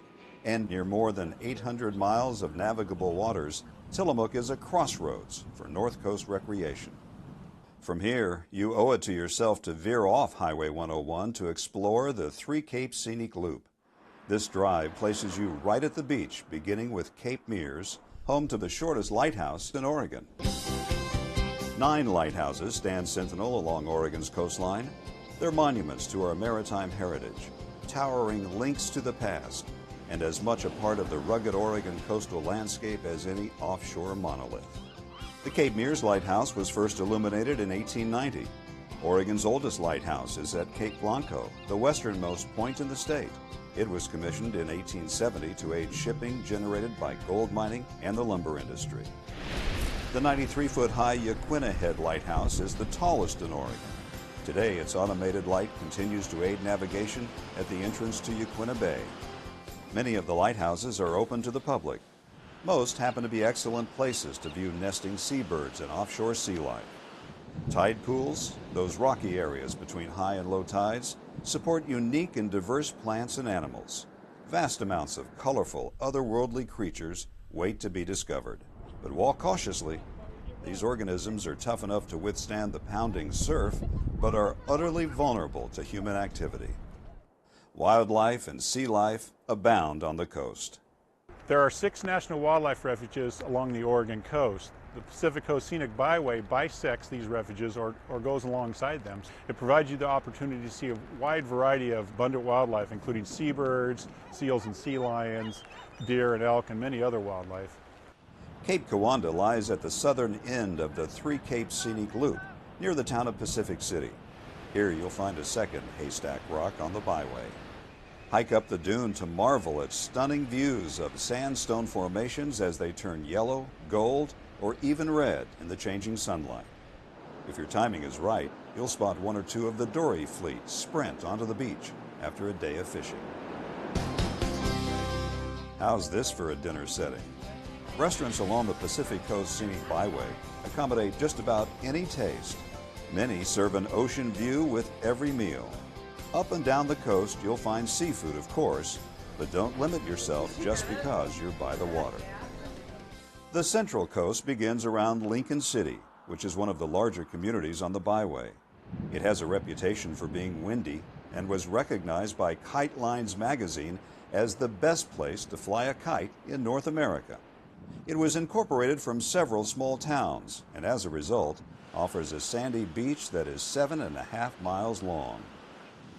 A number of small state parks lie nestled along the ocean between Lincoln City and Newport. Stop, get out of your car, and take in the commanding views that are there, right next to your all-American road. Depot Bay boasts the world's smallest navigable harbor, earned this rugged stretch of coastline its name. Coastal weather can change by the hour. You will find a lot of wet days, but rain can become blue sky with white clouds in an afternoon. Mist kissing the headlands burns away, or storms can last for days. Some people come for those storms. Whether you find sunbursts of happiness or cloud cover like a quilt, there's always a reason to come back. Like Lincoln City, Newport is one of the larger towns on the byway. The historic bayfront on the north side of Yaquina Bay hosts one of Oregon's largest commercial fishing fleets. It has a busy, genuine working waterfront feel, with fish plants and boats coming and going from as far away as Alaska. On the south side of the bay is the Oregon Coast Aquarium. Share waters beneath the ocean with sharks and rays. And don't miss the sea otters at mealtime. Now, all 4 of our otters were rescued otters. They were found out in the wild. For the next 50 miles, your trip along Highway 101 hugs the coast. Many more state parks offer opportunities to stop and take in outstanding vistas, crashing waves, and offshore rock formations. 2 small towns of note are Waldport and Yachats. Waldport sits on Alsea Bay, where fishing, clamming, and crabbing are popular. The 40-mile stretch south of Waldport marks steep headlands, jagged volcanic outcrops, and jaw-dropping scenery, the rugged edge of the Oregon coast. Yachats is a quiet, unhurried artist town just a couple of miles north of Cape Perpetua. Drive to the top of this bluff, and you'll be 800 feet above the water. On a clear day, you can see 70 miles of Oregon coastline. Drive past Heceta Head Lighthouse to the Sea Lion Caves. A quick elevator ride 200 feet down puts you in America's largest sea cave, the year-round home of wild stellar sea lions. Rugged cliffs give way to graceful beaches as you approach Florence. In the spring, be on the lookout for wild rhododendrons along the roadsides. Similar to Newport, you'll find an historic Old Town commercial district along the Siuslaw River. Florence is the gateway to the Oregon Dunes National Recreation Area, a 47-mile sandbox of wind-sculpted sand dunes towering 500 feet above sea level. These are the largest expanse of coastal sand dunes in North America. Reedsport is at the center of the Oregon Dunes, but you can do more than ride a dune buggy or motorcycle. A short 3 miles east of town on Highway 38, more than 100 Roosevelt elk reside at the Dean Creek Elk Viewing Area. Early mornings or just before dusk are the best times to photograph the herd. Paying homage to Oregon's timber heritage, Reedsport hosts an annual Chainsaw Sculpting Championship, a time to watch 3-dimensional artwork come to life right before your eyes. Mountains of sand continue at Winchester Bay. You'll also find an active marina here. It's a great place to try your hand at crabbing or take a charter for salmon or bottom fishing. The dunes end and you enter the coast's largest urban area at Coos Bay. It has the deepest natural harbor between Seattle and San Francisco. Foreign vessels sail under the massive McCullough Bridge. You may have noticed, dotted along the Pacific Coast Scenic Byway are many beautiful and iconic bridges. The Megler Bridge in Astoria, Yaquina Bay Bridge in Newport, Alsea Bay Bridge in Waldport, Siuslaw River Bridge in Florence, and the magnificent McCullough Bridge in Coos Bay are works of art in their own right. Charleston is slightly off the byway at the mouth of the bay. It was once an old waterfront fishing village and has become a commercial and sport fishing center. From here, the Charleston to Bandon tour route offers another side trip off the byway. It's a wonderful way to explore a variety of natural Pacific Coast beauty in a number of settings: beaches, vistas, gardens, and more. Giant sea stacks, a tiny lighthouse, and an old town await you in Bandon. Do you like to golf? This remote area on the Oregon coast has not one, but 3 of the most stunning and challenging golf courses in the world. As you drive south of town, look for brilliant red bogs in the fall. You're passing through the cranberry capital of Oregon. After a trek through forests and farmlands, you'll reach Port Orford. The wild coast has begun. You're in the most westerly city in the continental United States, and you've reached some of the most awesome scenery on the byway. Here you can watch a fishing fleet launched by crane in one of only 6 dolly ports in the world. Port Orford covers less than 2 square miles. It's similar to many communities that call this all-American road home. Small in size, still with a lot to offer. Like Manzanita, with a vibrant business district and beautiful setting at the base of Neahkahnie Mountain. You can board a fishing charter out of Garibaldi, swim in freshwater lakes near Dune City, catch world-class windsurfing at Pistol River. There's little development from Port Orford to Gold Beach, outlet for the renowned Rogue River. Feel like going for a ride? Jet boat excursions run from May into October up this wild and scenic river. Or maybe a midday walk on an uncrowded beach is more your speed. The last dozen miles of the Pacific Coast Byway leading into Brookings save some of the best for last. Treat yourself to frequent stops along the Samuel H. Boardman Scenic Corridor. Short hikes reward you with the best views in this shining stretch of coastline. Walk, relax, and be amazed along the coves and the crashing surf. The world's northernmost redwood grove is 8 miles from the mouth of the Chetco River in Brookings. So, you've toured nature's finest art museum. You've dined elegantly, hung out with sea lions, unwound like you wish you could every day. What else is there to do? Step back in history near Astoria. Ride a horse along the waves near Florence. Pet a baby tiger near Bandon. Hike a trail, sample gourmet cheese, eat fresh-caught crab, watch a sunset. When you come to the Oregon coast and walk on the beaches or go to the headlands and go to the small coastal towns, you really can commune with nature, and you don't have huge numbers of people, but you're also able to take in one of America's last great unspoiled seascapes.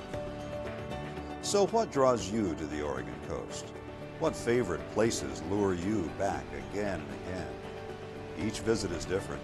The ocean, the sky, the light, and the experience always continue to amaze. Shouldn't you be there?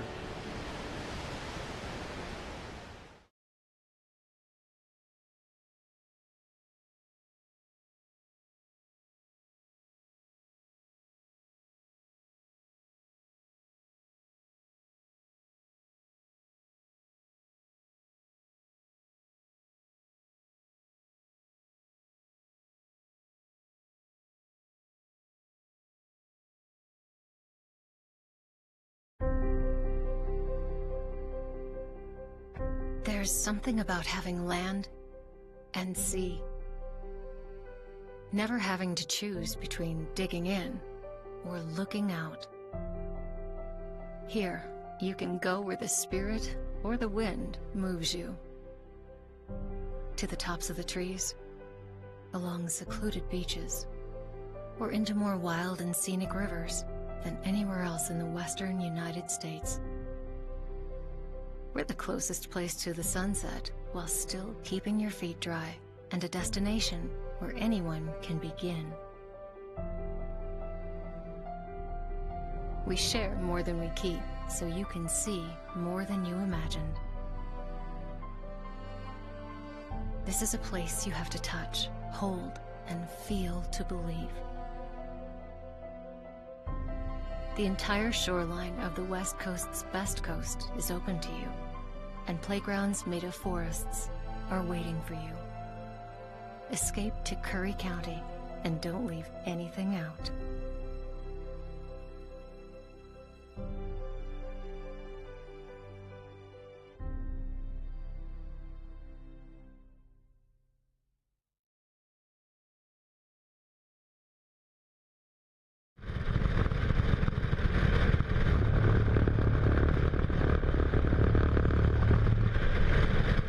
Roadway departure fatalities are a serious and often preventable problem in the United States. The Federal Highway Administration reports that 54% of all highway fatalities are caused by drivers leaving their lane of travel. The Oregon Department of Transportation is taking different highways and concluded that rumble strips are highly effective at reducing lane departures. We did a before and after crash analysis to find that we have reduced head-on fatalities by 40% with the installation of centerline rumble strips. We've been trying to find a way to deal with a problem that seems to be increasing over the last 10 or 15 years with our drivers, and that's distracted driving. And there's a lot of things that cause distracted driving. All these distractions are things that make people take their attention away from where it should be. Comparisons between other available safety features like guardrail and concrete barriers show that shoulder and centerline rumble strips are the most cost-effective safety treatment available. We're finding that those are very effective in trying to make sure that when you do make that mistake, it's not the last mistake you make. They help bring your attention back to the driving task and bring you back to where you should be, focusing on being in the middle of your lane and being safe. ODOT makes a conscious effort to use a bike-friendly rumble strip design where possible and installs 12-foot bike concern. But one of the things I like to tell people is whenever you hear the sound of a rumble strip, it could be the sound of the life being saved of one of your loved ones. Rumble strips are proven to save lives. The Oregon Department of Transportation is taking the lead in implementing the sound of safety.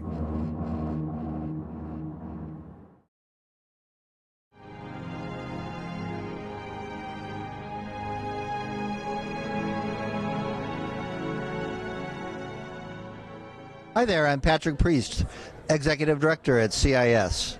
And I really enjoy coming every year to this conference because CIS, we are all about counties. We are owned by counties. We were formed by the AOC. This is a great occasion for us to meet everybody in one place and learn what's important to the counties all across Oregon.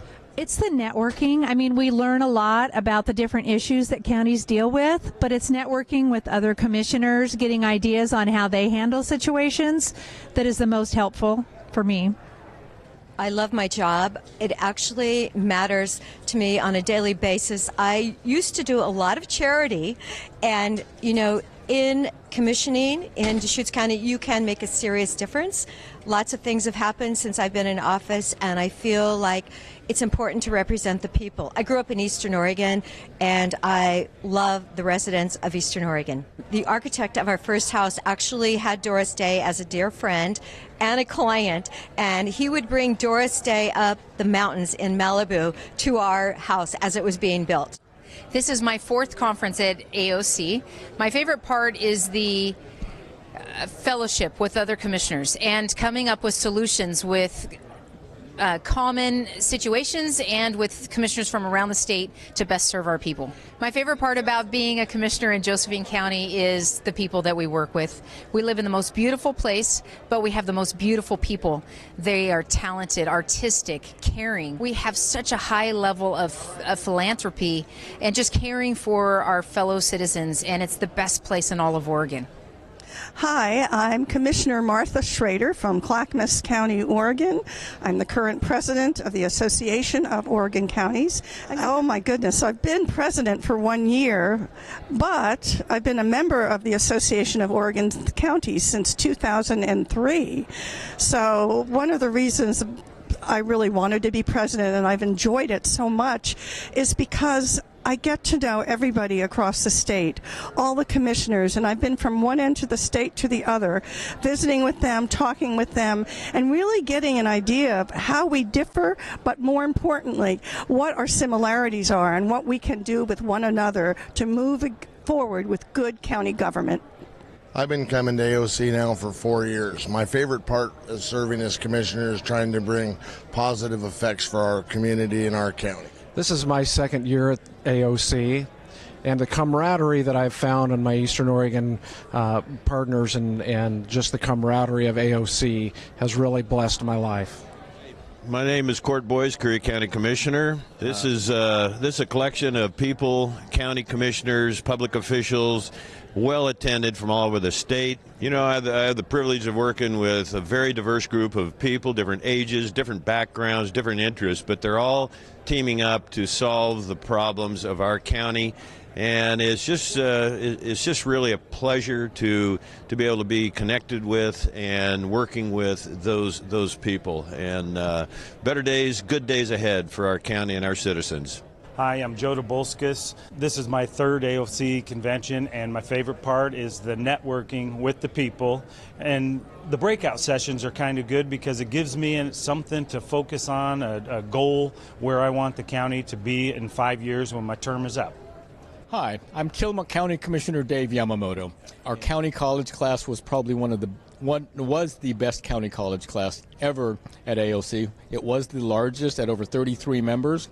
When you look at the legislature and the power that the major metropolitan areas have, the rural counties are oftentimes left out of those conversations. AOC really does a terrific job of representing rural counties and rural interests, and we wouldn't have the impact that we do in Oregon without AOC. My name is Joe Burney, Lane County Commissioner from Springfield. My favorite part is eating good food. My second favorite part is meeting with other commissioners, seeing what they're thinking, comparing solutions to problems, learning how nonpartisan solutions really are, and getting ideas. Yes. Hi, my name is Derek DeGroot, Klamath County Commissioner, and so I'm running for second vice president of the Association of Oregon Counties. I believe that our association is perfectly poised to solve problems and bring solutions to Oregon politics and communicate with the legislature about the diversity of Oregon. I'm Jay Bozovich, and I'm a Lane County Commissioner. And so I've been a commissioner for about 8 years and 11 months. And my favorite part about being a commissioner is this job is different every day. Hi, my name is Alex Tardif, and I'm a commissioner for Columbia County and currently serving as AOC treasurer in my second year. And the thing I enjoy most about AOC and being the treasurer is the ability to bring 36 counties together to build a state vision, to move our state forward into the future while building a livable, workable community that we all want to enjoy.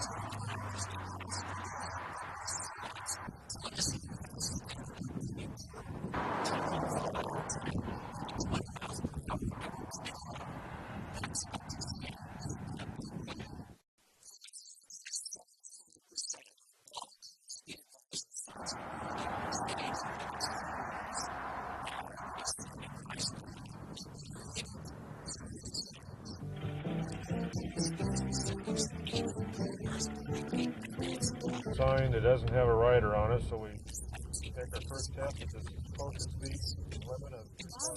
Harley Bills are seeing more than their share of curvy roads these days. Their job is to drive every state highway in Region 1 several times. All this driving back and forth.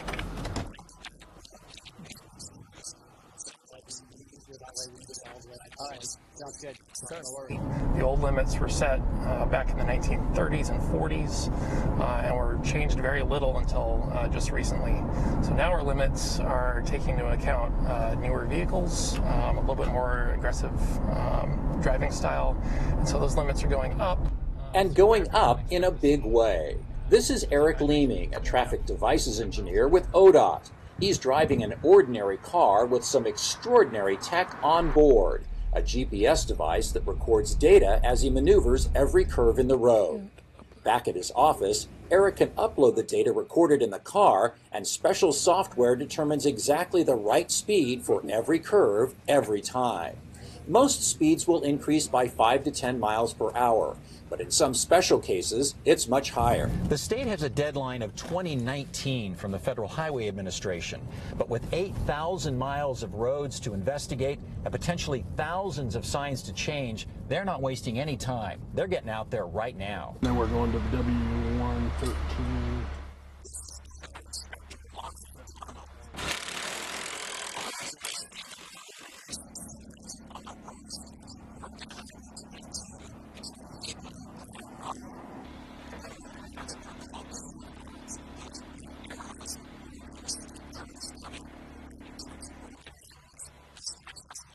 About 800 signs along this section. That's a lot of signs. It's a lot of signs. If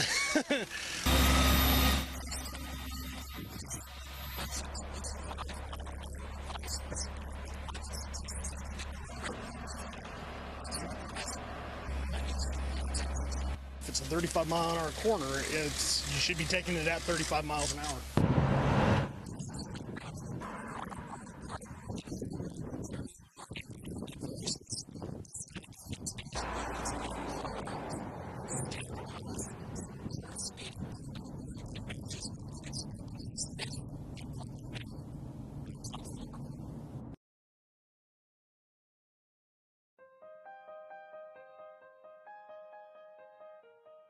Why do counties matter? Simple. Counties provide the services we all depend on. If you're concerned about crime, get a regular flu shot, drive to work, take public transportation, or experience a natural disaster in your community, chances are you benefit from county services. That's why counties matter. With America's system of federalism, counties are a key level of government, serving the people directly. So, do you vote? Had a recent hospital stay? Know someone in a nursing home? More reasons why counties matter. There are 3,069 counties across the country, with populations big and small. Most of us live and work in one. Even the nation's capital is considered a county. These county governments ensure that the food you eat in restaurants is safe. They care for the mentally ill, run court systems, build local economies, and operate 911 emergency systems. They manage parks and recreation facilities. And the list goes on. Thing is, counties serve the American people in so many ways, keeping our communities healthy, vibrant, safe, and fiscally sound. That's why counties matter.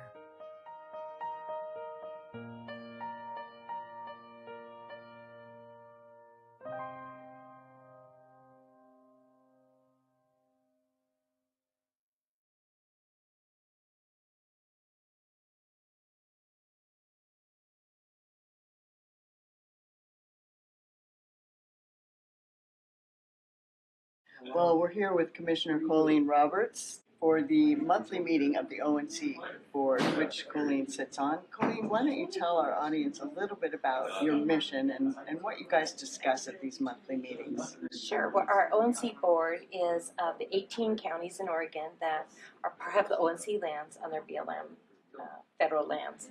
And we discuss everything about these lands. The ONC Act of 1937 is our primary focus, how the decisions that these lands get managed, do they match up with the congressional mandate of the ONC Act, and how we can better educate and help administer the care of these lands for the health and safety and welfare of the citizens that we represent. I would imagine you discuss things like how many board feet can be taken out of the forest in different areas. Are these things that come up each month? Yes, well, harvest timber management is a big part of our conversation, as is lately the fire issues. We're here today with Commissioner Dan DeYoung of Josephine County. Dan, you have an important role on the ONC Lands Board, and we're here in beautiful Gold Beach, Oregon, discussing the monthly matters of ONC. What was your main focus at this meeting? Today we had a really good sit down with two representatives from the BLM. And we work with BLM because actually the ONC lands are on BLM lands, and that's our concern.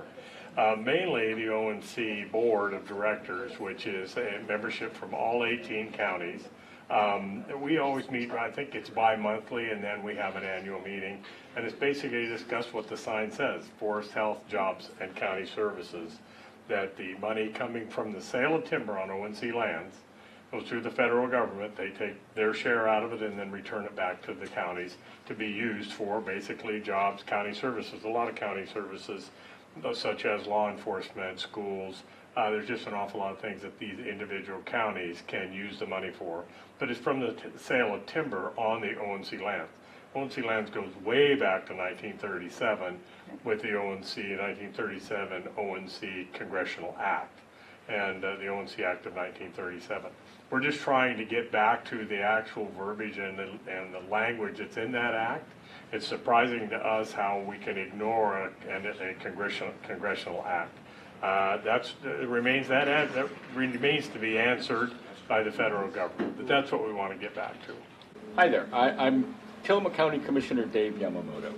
And I'm a member of the ONC board and also the chair of the Council of Forest Trust Land Counties. And in Tillamook County, it's very important that we consider natural resource-based economies. So in Tillamook County, we have lots of dairy. I'm sure you're familiar with Tillamook Creamery, but also lots of state and federal timberlands. When it comes to federal timberlands in particular, everyone thinks that we're looking at timber revenue, and that's very important. But one side of the coin that people don't consider are the family wage jobs that come with all timber. It's not just the timber receipts that we get. These are family wage jobs. These are fully benefited jobs. Whereas on the tourism side, the income is about a third of what we would consider a family wage job, and there are also no benefits with those. So timber receipts are very important, but it's the family wage jobs that they create at the same time, which are very important to counties like Tillamook. Perfect. Keeping it real for families in Tillamook County. Absolutely. All right. Thank you, Mr. Yamamoto. Thank you very much. All right. We are here with County Commissioner Bob Main from Coos County, Oregon. And we've had the monthly meeting of ONC Lands here. And Mr. Main, Commissioner Main, I should say, tell us what your role is, Bob, on the ONC Lands Board. I am the Vice President of the ONC Association of Oregon Sea Counties. Okay. Consists of 18 ONC counties, Western Oregon counties. Okay. And we make sure that the counties receive their payments from those ONC lands that Congress designated for the sole purpose of those 18 ONC counties. For no other reason, Congress decided that when they took back the lands and took them off the tax roll, that the county should benefit from the harvest of those lands. Without that, the tax rates, like in my county, would be 2 to 3 times higher. Oh, okay. So you help keep the tax rates down in your county by utilizing the full function of this congressional Absolutely. act. Yes. Okay, wonderful. Thank you. Well, thank you for your service. Thank you. Thank you. We are here with Oregon Curry County Commissioner Court Boyce. Thank you so much for taking a moment to speak with us. Well, thank you. With the natural resource base that this state has, I've spent or spending better than half of my time as a county commissioner on those issues: fire management, public lands management, certainly natural resources, all of those. And so I'm often reminded that 250 years ago, the generations that came before us when they got here to Oregon, include Northern California, they found the greatest forest in all of North America, that produce the greatest watersheds, that produce the most pristine rivers, that give us the most, the highest quality of salmon and steelhead runs, arguably on the planet.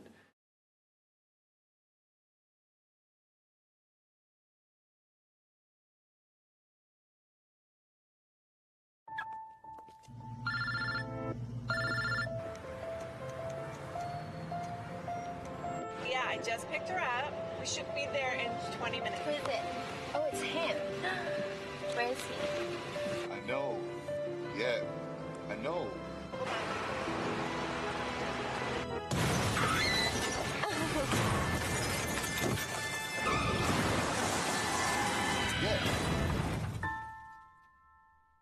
I love walking. It's what I do. So who better to share some tips to help keep your walk safe? Wait for the signal. Take in the sights and smells till you get the go-ahead to cross. Use intersections to cross, but when you can't, remember your training. Always look left, right, left. Show you want to cross and wait for all lanes of traffic to stop. And make eye contact so you know the driver sees you. Hi there. Good human. You get a treat when we get home.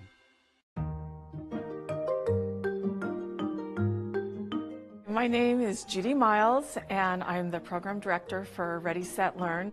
Ready, Set, Learn is a program that Carol Hackerl and I developed several years ago, coming from a site council meeting at our local school district. We were problem solving, something we could do to just help students have a better transition into the school system from the community and from their preschool classrooms. So Ready, Set, Learn was developed, and the focus of it is for children to just have an opportunity to come to the place that they'll be going to school and get comfortable with the setting They get to have lunch and breakfast in the cafeteria and see how it works and how food is going to occur in their school. They also get to see the classrooms and meet some of the staff that they'll be seeing at the school when they start kindergarten in the fall. We provide transportation for them so that the students who live a further distance away still have access to the program and can still come and attend, and they also get to ride the school bus and find out what that is like when they're going to start school the following fall. I'm Carol Hackrell, and I've worked with the Ready, Set, Learn program for 4 years. I started it with Judy Miles in response to recognizing that a lot of kids come into kindergarten without a whole lot of familiarity with what the K-12 school is like. We came up with the idea for this program and worked with the superintendent at that time to build something that was available to the community at no charge, to come in, have a chance to practice school skills, get familiar with school staff and school routines, keep the chance to keep learning over the summer and get ready so that when you come into school, you are comfortable and familiar and happy with your surroundings and the teachers and the chance to learn. We're open to any child in the grades that we serve, which right now is K through 3, and we have a lot of children coming from Bandon as well as from the local community. During the Ready, Set, Learn program, kids come in and we start the day with a breakfast, free breakfast. And then they come into the classroom and spend a little time together as a community and during circle time. And then they rotate through a series of activities which are all designed to be fun and engaging for them and to help them get some learning, solidify some learning that will give them a leg up on the next school year.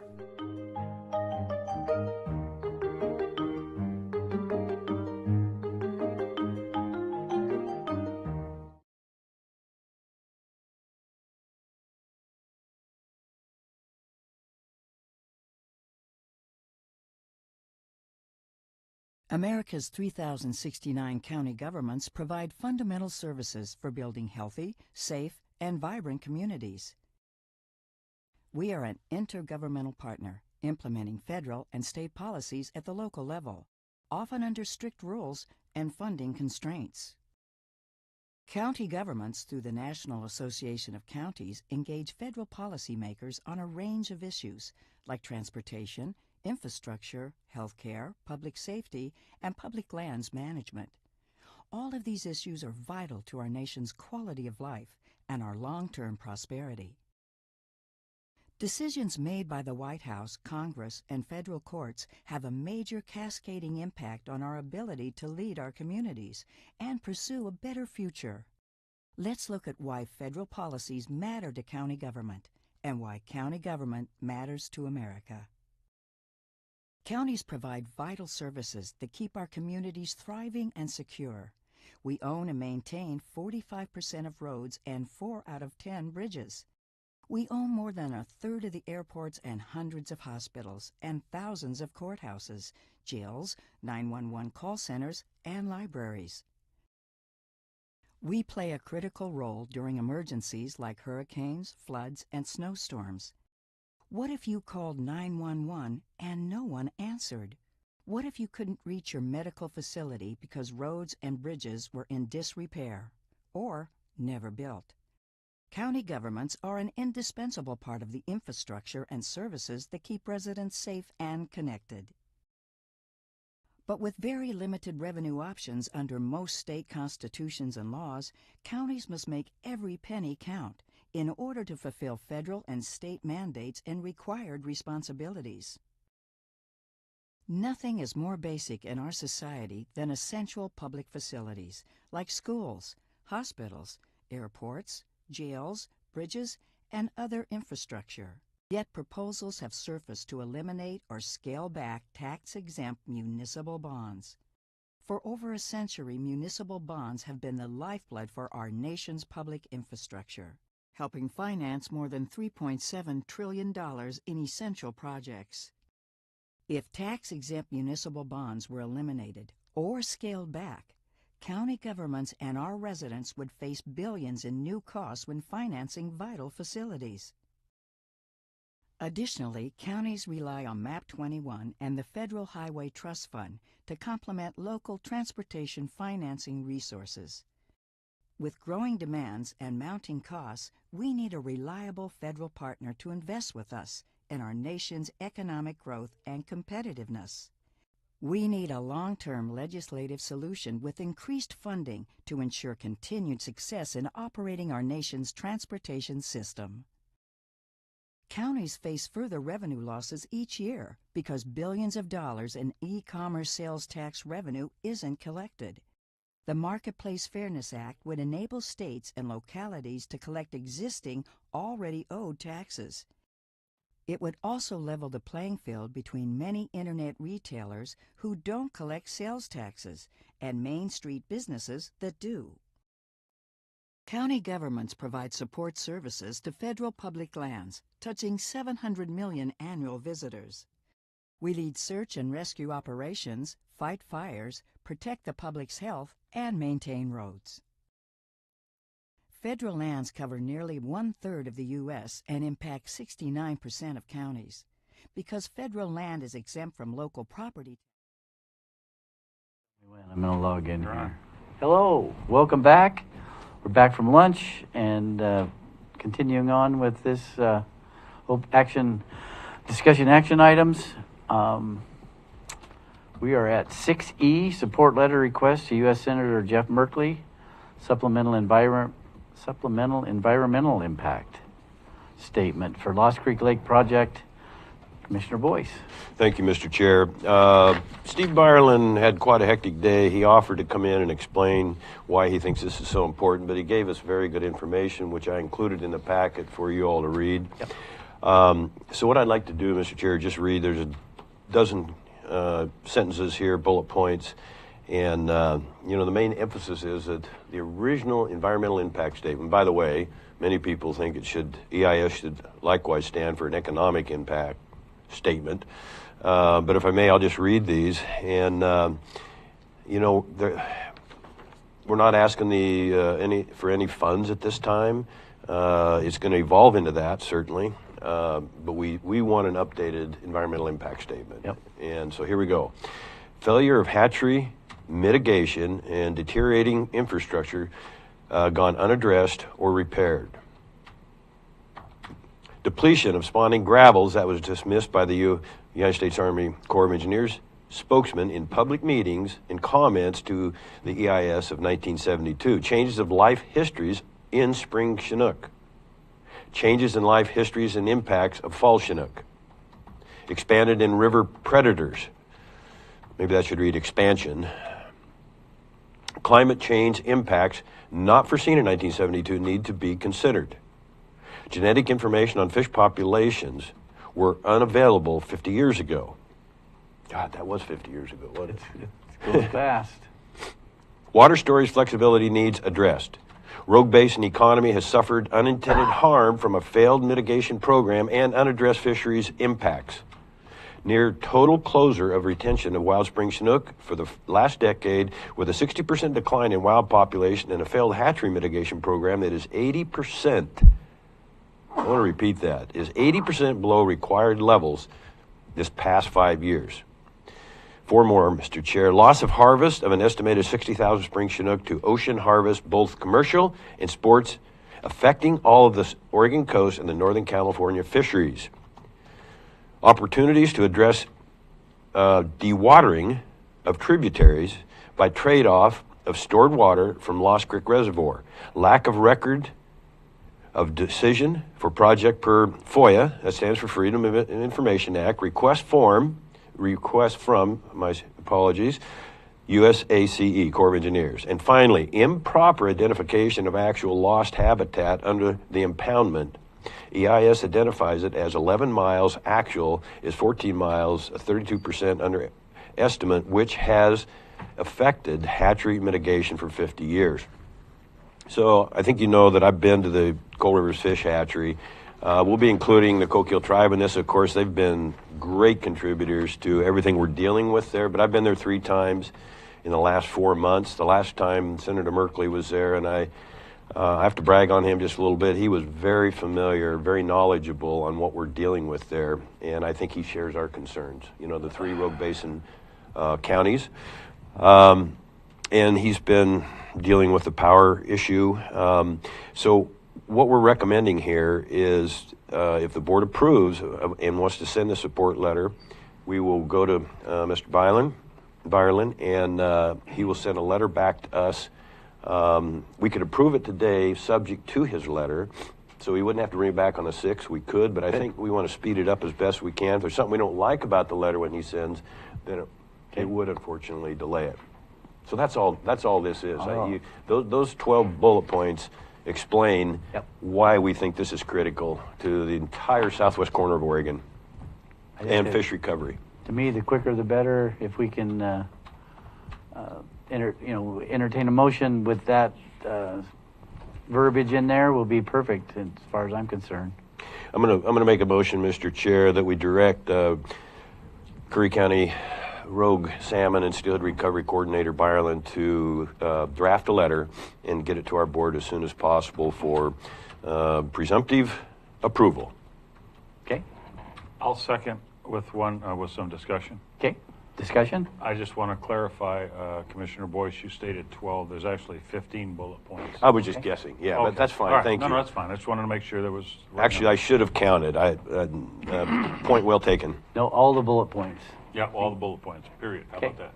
And he probably will add to some more in the letter. I wouldn't be a bit surprised. No, Steve. Yeah, he will. All right. So, we've got a motion and a second. We've had discussion. All in favor say yes. Yes. Yes. Motion carries 3-0. Okay, letter F is American Rescue Plan funds to assist the city of Gold Beach for the Curry County Veterans Memorial Maintenance. Commissioner Boyce. Well, on the assumption you two both got a chance to read this, but I'd like to read it to the public. For the Curry County Veterans Memorial, now 9 years old, is having some more than unusual maintenance concerns and updates needed. The city of Gold Beach not only donated the property back in 2013, but also, in spite of small budgets, has consistently done an excellent job on the work to keep up, quote unquote, the special facility. It's my view that responsibility should not just fall or continue to fall on the city to carry the load, but should be shared by all of the county. Our CZVM, Curry County Veterans Memorial, is a terrific source of pride for us and our communities. This is a way the county can and should contribute. That's also my opinion. I would recommend the funds go directly to the city for their discretion, with a recommendation for a specific project that follows below. We may also at some point wish to consider a CCVM committee to add counsel and assistance. And I think that interest would be a super plus. Repairs to the memorial's electrical lighting system. I got to get different glasses on. Forgive me. Oh, much better. Repairs to the memorial's electrical lighting system, which include the low voltage lighting at the entrance and inside perimeter lights, which are no longer functioning. The ground level flood lamps, which light up Curry County Veterans Memorial on the exterior, are no longer working. Photo sensor for these lights should be considered. The 2-timer controlled LED floodlights, which illuminate the flag, are working but dim. Newer, brighter LED lighting controlled by photo sensors could be considered. The GFCI electrical outlets inside the memorial have been vandalized. Repairing is an option, but removing these and sealing electrical boxes with a blank cover is also an option. Some type of enclosure for the electrical panels should also be explored, as the current panels have direct exposure to the beach excuse me, guys, beach ocean spray, and are severely corroded. Wall space, this is maybe the biggest one, wall space for the tile honoring veterans, and you know those are just like 3 inches by 8 inches. If you've been there before, you know how much love went into those. Wall space for the tile honoring veterans has been exhausted, and to accommodate the demand for tiles honoring veterans, 191 tile have been glued to the ground below the existing tiled wall and adjacent walls. Sadly, these tiles are getting stepped on. Many have become loose, and the names and inscription have become extremely dirty, making a lot of these tiles difficult to read. Cleaning with detergent and a brush is shown to be somewhat effective, but a more permanent solution would be to elevate a section of wall to accommodate the tiles on the ground and future tiles. Finally, Mr. Chair, measurements of the west section of the north wall indicate if this 12-foot section were to be raised 4 feet 4 inches above a 10-inch stone wall base, there's enough room to accommodate 252 tiles with a tile border, which, while maintaining the same height profile of the existing tide wall. Again, I want to give a shout out to the city of Gold Beach for the work that they've done. They've never asked for help. They have budget issues just like any other city up and down the Oregon coast or our county. And Mike Burns is the one that's been really bird-dogging this. He's the one that recommended the committee. I think it was him for future consideration. And so it's just such a special place. We want to do what we can. I'm not saying 2,500 is enough or too much, and it may be that we're going to have to look at 2,500 a year. If the board approves this, then I would recommend we go to the city of Gold Beach and get more input from them and just ask essentially how we can help and what would they like us to do. So Okay. yeah, 2,500 out of American Rescue Plan funds, Mr. Chair. Okay, discussion? I'll start off if it's okay. So yesterday, after going through the packet and looking at this, I just called Anthony Vowdy. I said, Anthony, as VSO for Curry County Veteran Services Officer, what do you think? And he said, I didn't know it was on there. Okay. And I said, He's been really busy the last. he has, but I just said, well, I just think as VSO, you should kind of be included in this, and I'd like to hear your feedback. And he said, I can't do it tomorrow because he's got stuff going on today, which would be today. And so if it's okay with you and Chris, I'd kind of like him to be involved, and especially he's a Chris is his liaison to get involved in this, and you know what I mean, just to move it forward, and with Veterans Services Officer, is that that's VSO Service Officer. That's just my thought. I'm in favor of it. I think that since it's veterans, he should be informed and leading and give us his 2 cents. So. You know, on this, there's several people involved, that were included. No intent. I talked to VSO Vowdy 2 days ago. Yeah, I have not talked to City of Gold Beach. There have been a lot of email exchanges. I mean, this is a very basic thing. Even if you want to do it a pledge conditioned on VSO Vowdy's buy-in. And yes, I absolutely agree he shouldn't be involved. No intent to leave him out. I just know that he and his staff are very busy. Also, the Oregon State Parks is wanting to see if they can help. Chief White, police chief of Gold Beach, has been involved, so aware. So yeah, I'll make a motion, and if you want to delay it, I'd rather not. It's only $2,500, but I will do whatever makes the board happy. Chris? I personally, this is again something that I'd like to see, and we may be able to help even more. But what I'd like to see on this is kind of a plan on what they're going to do. I know it mentions the wall, the 12-foot wall there, but how that would lay out, is it going to be block, is it going to be wood, how that's going to lay out, and then the lighting, what an electrician would charge to fix that, so that we can get an estimate on exactly what it's going to cost, and then we could make an informed decision. And like I say, we may want to add more to it, because I agree with Commissioner Boyce that it's a wonderful thing to have here in our area, and Gold Beach has done a lot of work to protect it. Yep. So, but I'd just like to see a more formal, cost layout, and how the hows and whys everything's going to get done, and of course include VSO Vowdy in that. I don't think he's ever been involved in this, and even before he got here. I don't think the VSO was ever involved. It wasn't a deal where, you know, he was overlooked or the previous person was overlooked. It's been a Gold Beach project, so I want to be careful that we don't make it look like we're trying to take over. I just want to say, here's a pledge of $2,500. What would you like us to do in addition, if anything? And I mean, they're going to fix it. Gold Beach will do whatever they can. They'll find the funds. I just want to say, hey, this is more of a community thing. Yeah. And so I'm ready to make a motion. Well, with discussion, I think you've heard from the two of us that we'd kind of, I'd even like Connie Hunter. I mean, I know she's hugely involved with. Don't give her any more else to do. Well, I don't know. And the same thing with Vowdy. That's part of it, you know. I would love to have his input, certainly. But this is a City of Gold Beach project. Always has been. They donated the property. In the very beginning, the VSO really wasn't involved a lot. It was Sam Vitale, which we all know and love, and he has some input on what should be done.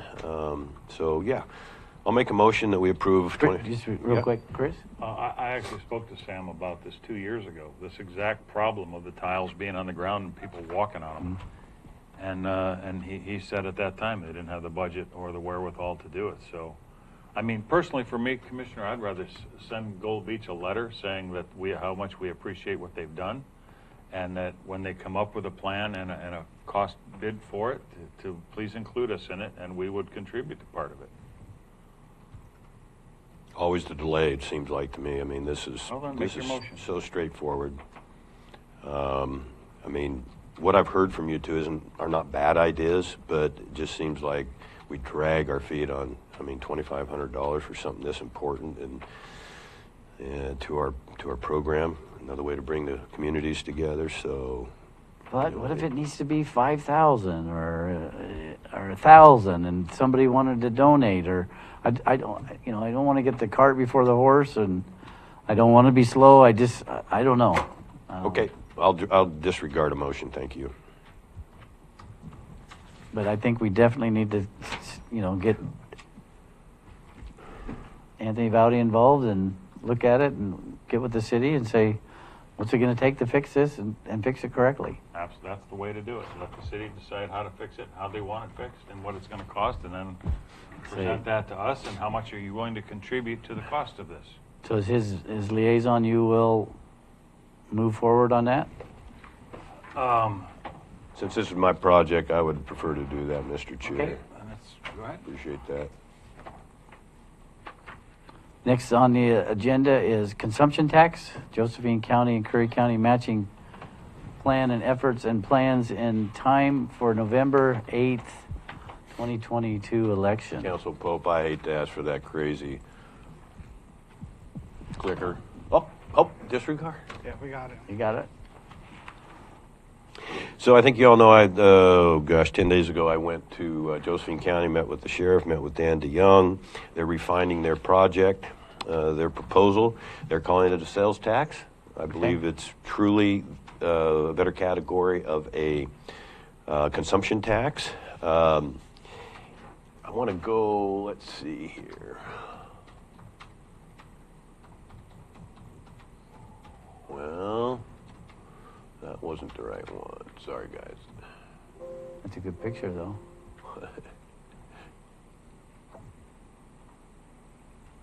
Would you believe this one? No. Page 6.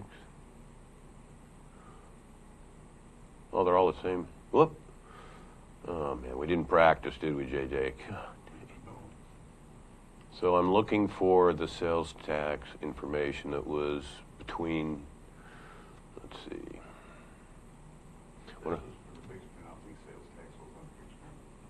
Oh, man. Yeah, we don't want to look at that young mother AR-15. We can delete all that. That was unbelievable. Yeah, Photoshop. Yeah. Yep. Impossible for a 5-year-old. They don't even have eggs yet to get pregnant.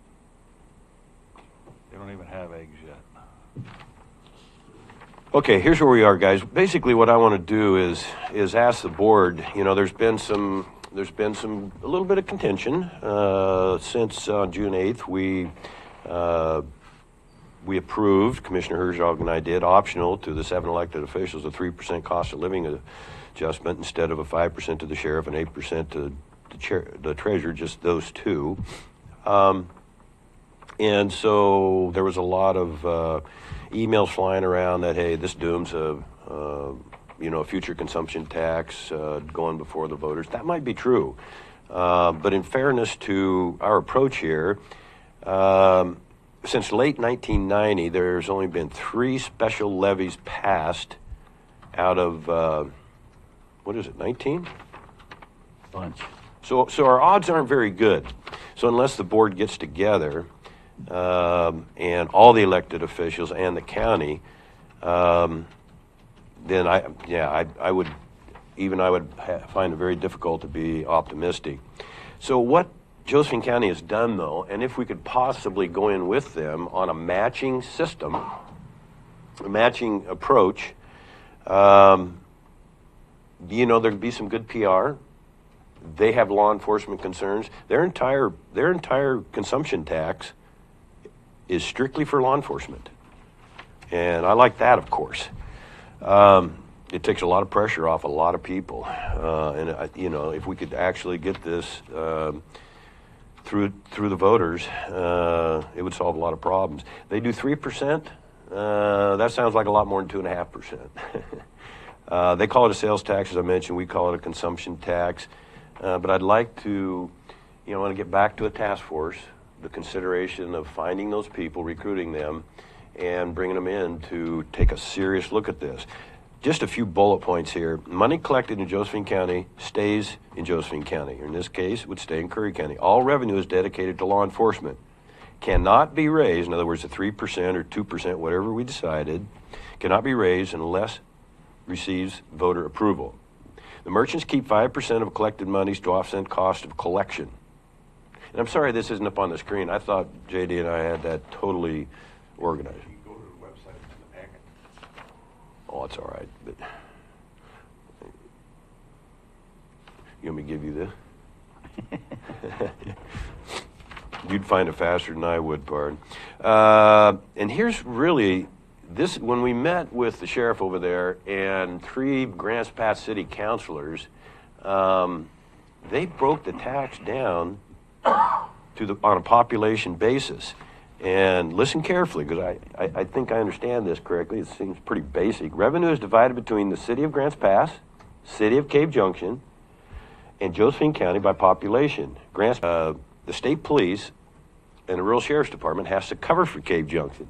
And the rest of the county goes, well, we pay out for our own law enforcement. You need to figure a way to pay for yours. So the city of Cave Junction is quite thrilled. How'd we do, JJ? Okay.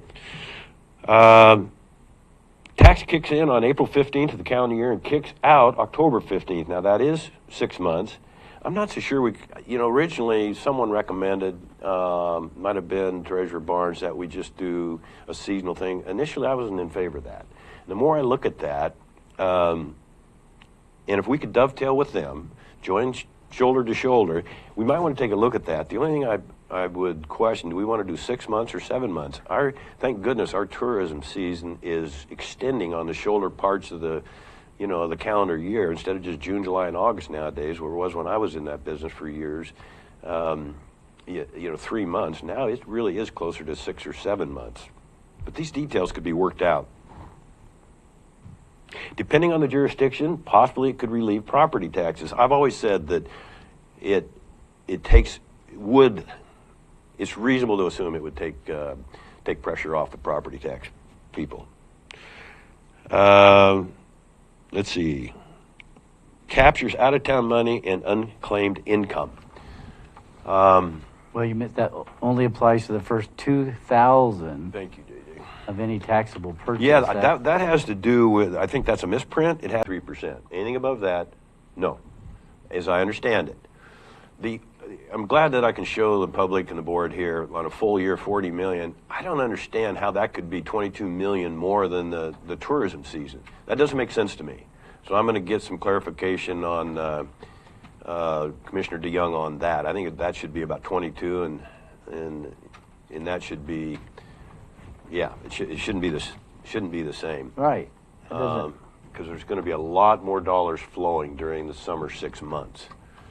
Let me see, almost done here. And I read this information to you. You know, they say it's a sales tax. Okay, if it's, you know, if you want to call it a sales tax, I can make that argument that it's better to call it a consumption tax, but I could be wrong on that. Jackson County, they have a lot of money in the bank, so no, they're not they're not real thrilled to jump in on this right now. Well, don't they have a whole different tax base? Well, yes and no. I mean, I think theirs is, we're the lowest and they're one of the highest. So they're not, and how that happens, I don't know. They also only have, they don't have near the amount of special districts that we have. Well, even Grants Pass only has 9 or 12. 17. Oh, yeah. Okay, but I know Dan has told me that Jackson County has they're all their worries are captured in the property tax. So what I'm asking the board here is if there's some general agreement that we should at least take a serious look at that. If this is going to be an automatic no for the board, no matter what I come up with or a group comes up with or co-workers, people of joint interest, then I don't want to put any time into this, okay? And that's not from a position of pessimism. It's just this is going to be a hard sell. And I know Commissioner Bearsugar really well. He was a Senate leader in the Oregon Senate. He's a former logger, one bright son of a gun, and he's going to do 4 public forums because he's finally come on board with this. So he and he's a commissioner. He's with DeYoung and Fowler, Darren Fowler. Yes. So they're all 3 on board. Yes. Okay. Excuse me, I don't know about Fowler. I'm pretty sure he is, but I don't want to. Don't conclude that based on what I'm telling you for now. Now, are any of those 3 up for re-election? Do you know? There has to be. Fowler is. True. DeYoung, he's going to finish out his 2.5 years, and that's it. Oh, okay. But the sheriff is a really impressive guy. He's working on this. He's trying to answer questions. As I understand, he will be accommodating Commissioner Bearsugar to these 4 Josephine County public forums. I'm willing to do that. You know, I'm willing to get my head handed to me, but if we don't do something, as you said earlier today, we know what the consequences are. We will be out of road fund reserves in 4, 5, 6 years. Because are we going to be $5 million short again next year? You know, this time. So, any questions? Well, I'm in favor of doing something, but I'm in agreement with we have to all come together, and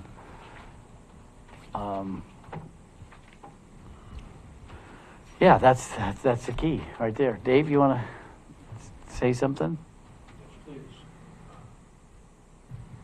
David Barnes. I didn't see on this, it got cut short. There was a list of the items that they were going to tax. It didn't get included in the packet. It said it was on the next page. Right here? No, keep going. No, if you go, keep going. There was something on here, I thought, that said that it was included the things they were going to tax. And I seem to remember when Commissioner DeYoung was here, him saying they were going to tax everything.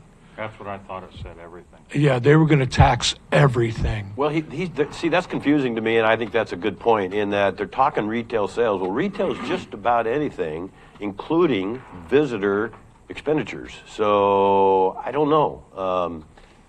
You know, there's a lot of things that need to be worked out and clarified, and you know, I'm willing to spend the time on that. And as long as I can get a little help and a little bit of support.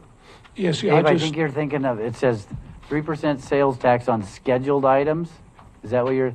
Yeah, I think so. I read this briefly, and I thought it said it didn't. I didn't see where they were talking about it. I thought it said there was a full list of the things that they were going to tax. I'm surprised it wasn't in there, and I looked. Okay. Twice. So, but yeah, we need to know that. We do, because you know, it says right here, excluding groceries, pharmaceuticals, tobacco, gasoline, and motor vehicles above 2,000. Gasoline is something that the city of Brookings has a gas tax, and they do pretty well on it. They redid all Railroad Street with the money they got from gas tax. Yeah, that's pretty amazing. So, you know, if we could piggyback onto their gas tax with a penny a gallon, you know, that would be something. But we were trying to exclude, they're excluding groceries on this also. I don't know, they're seeing $40 million for a full year, which would be $20 million for the half year. I know, that's why that second bullet point doesn't make any, or the second. I agree. Doesn't make any sense.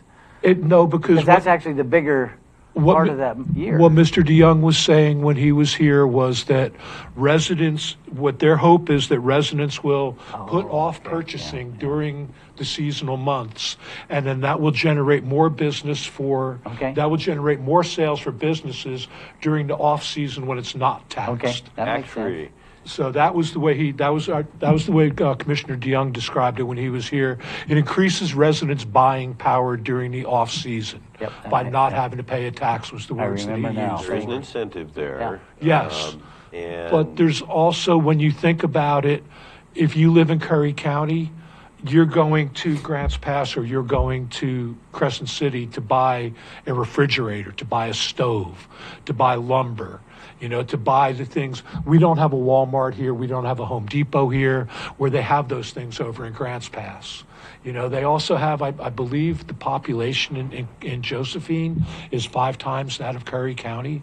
It is 88,000, so 4 times. 4 times, okay, yes, so they're pretty close. They're 4 times, so, you know, we would have to, just by those numbers, we would have, our number would be a quarter of what they're going to get. Yeah, it's fairly simple math, except we have a stronger visitor base, but I don't have any way to analyze that. Haven't yet. Yeah. Right. You know, I think we bring in more tourists than Grants Pass does.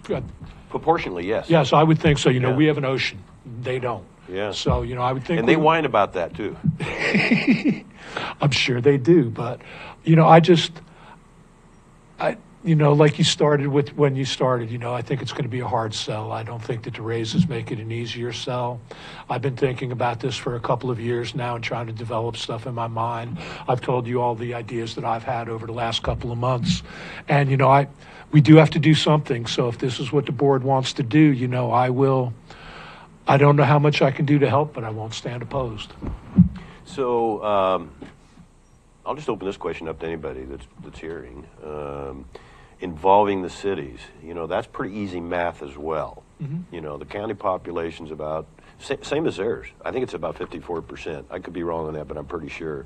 And then you just break it down to the 3 incorporated cities. So you got 4 different figures there, just like they do. Mm-hmm. And you know, there's some funds there that go back to the cities. The first thing I think of is this a way to pull the county and the cities better together? Right. I don't think that's a long shot or unrealistic as far as an expectation goes. I'm not trying to use a carrot and stick approach, but just say, hey, you know, what do you think about this? Because the cities are well managed, in my opinion. Yeah. In this county. You know, we just to point it out, today's the 22nd. We got 2 months from today to get a question to Renee to put on the ballot. So there's another 2 months after that, 2.5 months before the. Because you're figuring the middle of August, correct? I believe she said it was either August 18th or August 22nd, 23rd.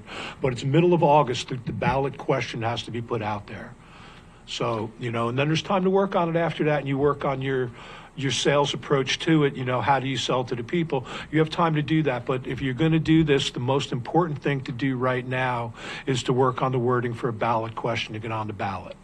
You know, that's going to be the most critical thing, is to have that sewn up so that at least you have a ballot question out there. You know, and it needs to be more than the last one of, would you support this? There needs to be some thought into it and some whys and how comes, and this is what we're going to get, and this is your benefit from it. So, you know, we got a few words that we can use in there, but it's going to take some pretty serious wordsmithing to get something that is going to be not presentable, but enticing to the people, I guess is the best word. There's probably somebody who does that, or that specializes in a ballot, you know, initiative or that verbiage, hopefully, or do we do it ourselves? That's why you hire a firm, like we talked about, you know, budget committee season. You hire an advertising firm or a campaign, you know, that kind of a campaign firm to do those words. They put the magic words together. And they decide if they're going to do mailings and all that stuff. I mean, they do all that for you. Because Dan has said he will come here and he'll go to the city of Brookings, city of Gold Beach, and city of Port Orford, talk to those city councilors. Mm-hmm. Yeah, we have some very similar areas of quicksand.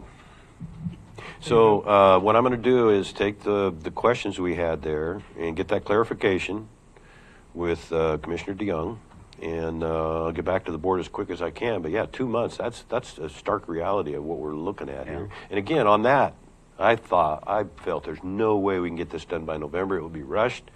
It won't work. A little bit ornery there, but now I'm thinking after more assessment that this is our best chance. I'd really like to see what Commissioner DeYoung is coming up with and how they're going to word their ballot question. Mm-hmm. You know, that would be, and if we're going to piggyback off of their work, let's do it all the way. And why reinvent a wheel? If they come up with something that's good and round, we change a few words here and there. And, you know, I'm sure, I highly doubt that Commissioner DeYoung would oppose us plagiarizing their question. We've already got that. Okay. Yeah. So, you know, I just, you know, like I said, it's going to be a tough sell. I think we can do it. I don't know how much I'm going to put into it, but I won't stand opposed to it. And I'll I'm help not where really. I can. Where do you stand on, you know, hiring a firm? I'm not in favor of that. I think that would. There might be some reverse psychology there that would be lacking. That was my proposal from the outset, so I'm still in the wind on that one. I do agree that I'm not a professional wordsmith. I do crossword puzzles very well, but, you know, between Carol and I, we do pretty good on writing some stuff, though. You know, but I think professionalized and professional help, if we want to show that we're serious about this, I really think that we need to get to help, to ask professionals for help. Yeah, I don't want to be bashful about saying we want to team up with Josephine County. We want to copy what you have. Basically, already have, because they know the situation we're in. They've done a lion's share of the work, but it does coincide with some of the work prior that we have done. It does, but yeah, you know, everything kind of, you know, it's a tax. There's only so many different ways that you can pull it all together. And there's only so many things we can tax. So, you know, and that is probably the best point. There was somewhere where that was identified, or those items were identified. We surely need to know that. Yeah, it's important to know. You know, the people need to know what we're going to be taxing, and you know how much it's going. When I started looking at it, I tried to figure out how much it was going to cost the people of this county. You know, that was the first question I asked myself, is what's it going to cost the average household in this county to pay for taxes every year? And I worked backwards from there. So, you know, and I started at 1%, ended up at 3%, looked at 2%. But it's very important that we look at it in terms of how much it's going to cost the average family, the average person of Curry County. How much are they going to put out for this, and what are we going to be able to give them for what they're paying in this new tax? Do we feel like the public is going to be receptive to the situation with times changing? I mean, their heads down and they're just trying to survive and on a daily basis take care of their families, pay their electric bill, and get their kids to school on time. I mean, are they going to look at it and go, yeah, law enforcement is a concern, and we want the best on the coast of Oregon. So what's the consensus there from the board? If I might, before the board speaks, I think that if we had done this last year, we could have done it. I think that having $6 a gallon gasoline, having $5.29 for a bag of Doritos in a store that was $3.99 2 months ago, I think that's going to really hurt us.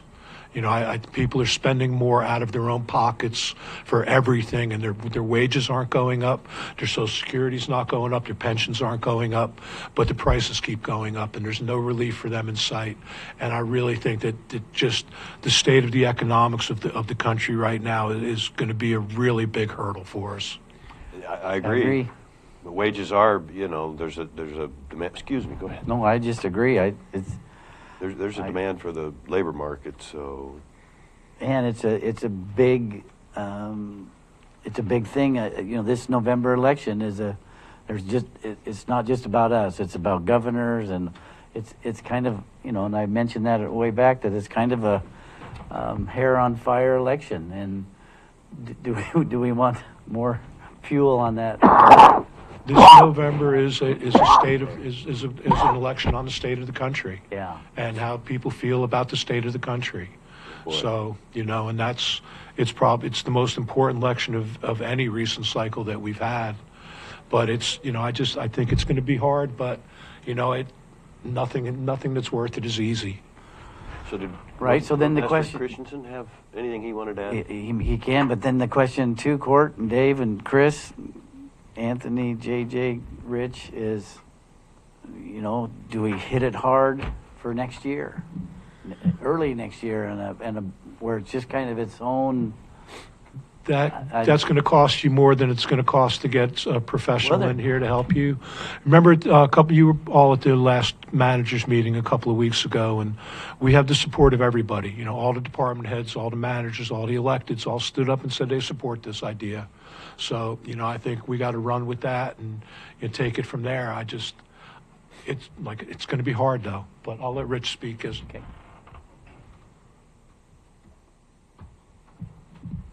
I think we can do it. I really do. And I think that Dan DeYoung's enthusiasm is infectious. I've been speaking with him back, I believe, September last year. And I believe that if the board and all the electeds were unified and all the managers and we all worked together and we had a strong public message, and I would say start small. Maybe not do 3%, maybe do 2%, maybe do 1.5%. Let's see what happens. Ask for less and then see what that amounts to. I mean, at Brookings, when I worked there, we did that gas tax measure, and we ended up receiving a lot more money than we had anticipated. So the thing is that, yeah, times are really tough. But also, too, is that with, this year's $5.8 million budget shortfall, what does that mean next year when ARP funds aren't available? That means road funds. Yep. And there's only one department in the whole county that hasn't cut back, and so the thing is that, what does that mean? And so what are the consequences? And I think if we have a really good, strong message, maybe we could soften that $5.8 million to $3 million. You know what I mean? And I don't know if that's 1%, 1.5%, or 2%, but we are totally different. We have a lot more tourists, and I think that just watching everybody that's come over to talk, we have a lot of folks here that, like us, want a strong law enforcement. We want to find a way to pay for that, and I think that listening to Brad Alcorn and Mrs. Hidalgo during their presentations for running for Pasha's position, they're really about strong law enforcement, and they should be involved in this too. Yeah. And I think it takes a community and everybody being involved with this. And it's not just a Curry County thing, it's a city of Brookings thing, it's a city of Gold Beach thing, it's a city of Port Orford thing. And it needs a grassroots effort that's just starting right now, but we got to pull all these folks together where we're all saying the same thing. And the city of Brookings says, you know what, we're going to get 50% of this because we got half the population, or no, they have a little over 7,000. They have 9,000 people. So they have a third of the population. They're going to get a third of that money. Well, they get 5% of what? 5%. No, it's based on population. Right, but No, but there's a cut for the county, and then there's a cut for the cities. cities, and then there's a cut for the business. businesses, yeah. For administration, right. It's not tough math. It's based but it's based on population. But you're right. It's Your about cuts based on population, and the city of Brookings has third of the population of this county. Yep, that's so. And Port Orford has so much, and so the thing is, I think if we all work together in a respectful manner, and this grassroots effort can happen. Yep. I really believe it. Chris has a question. Well, I got a couple of statements, actually. I think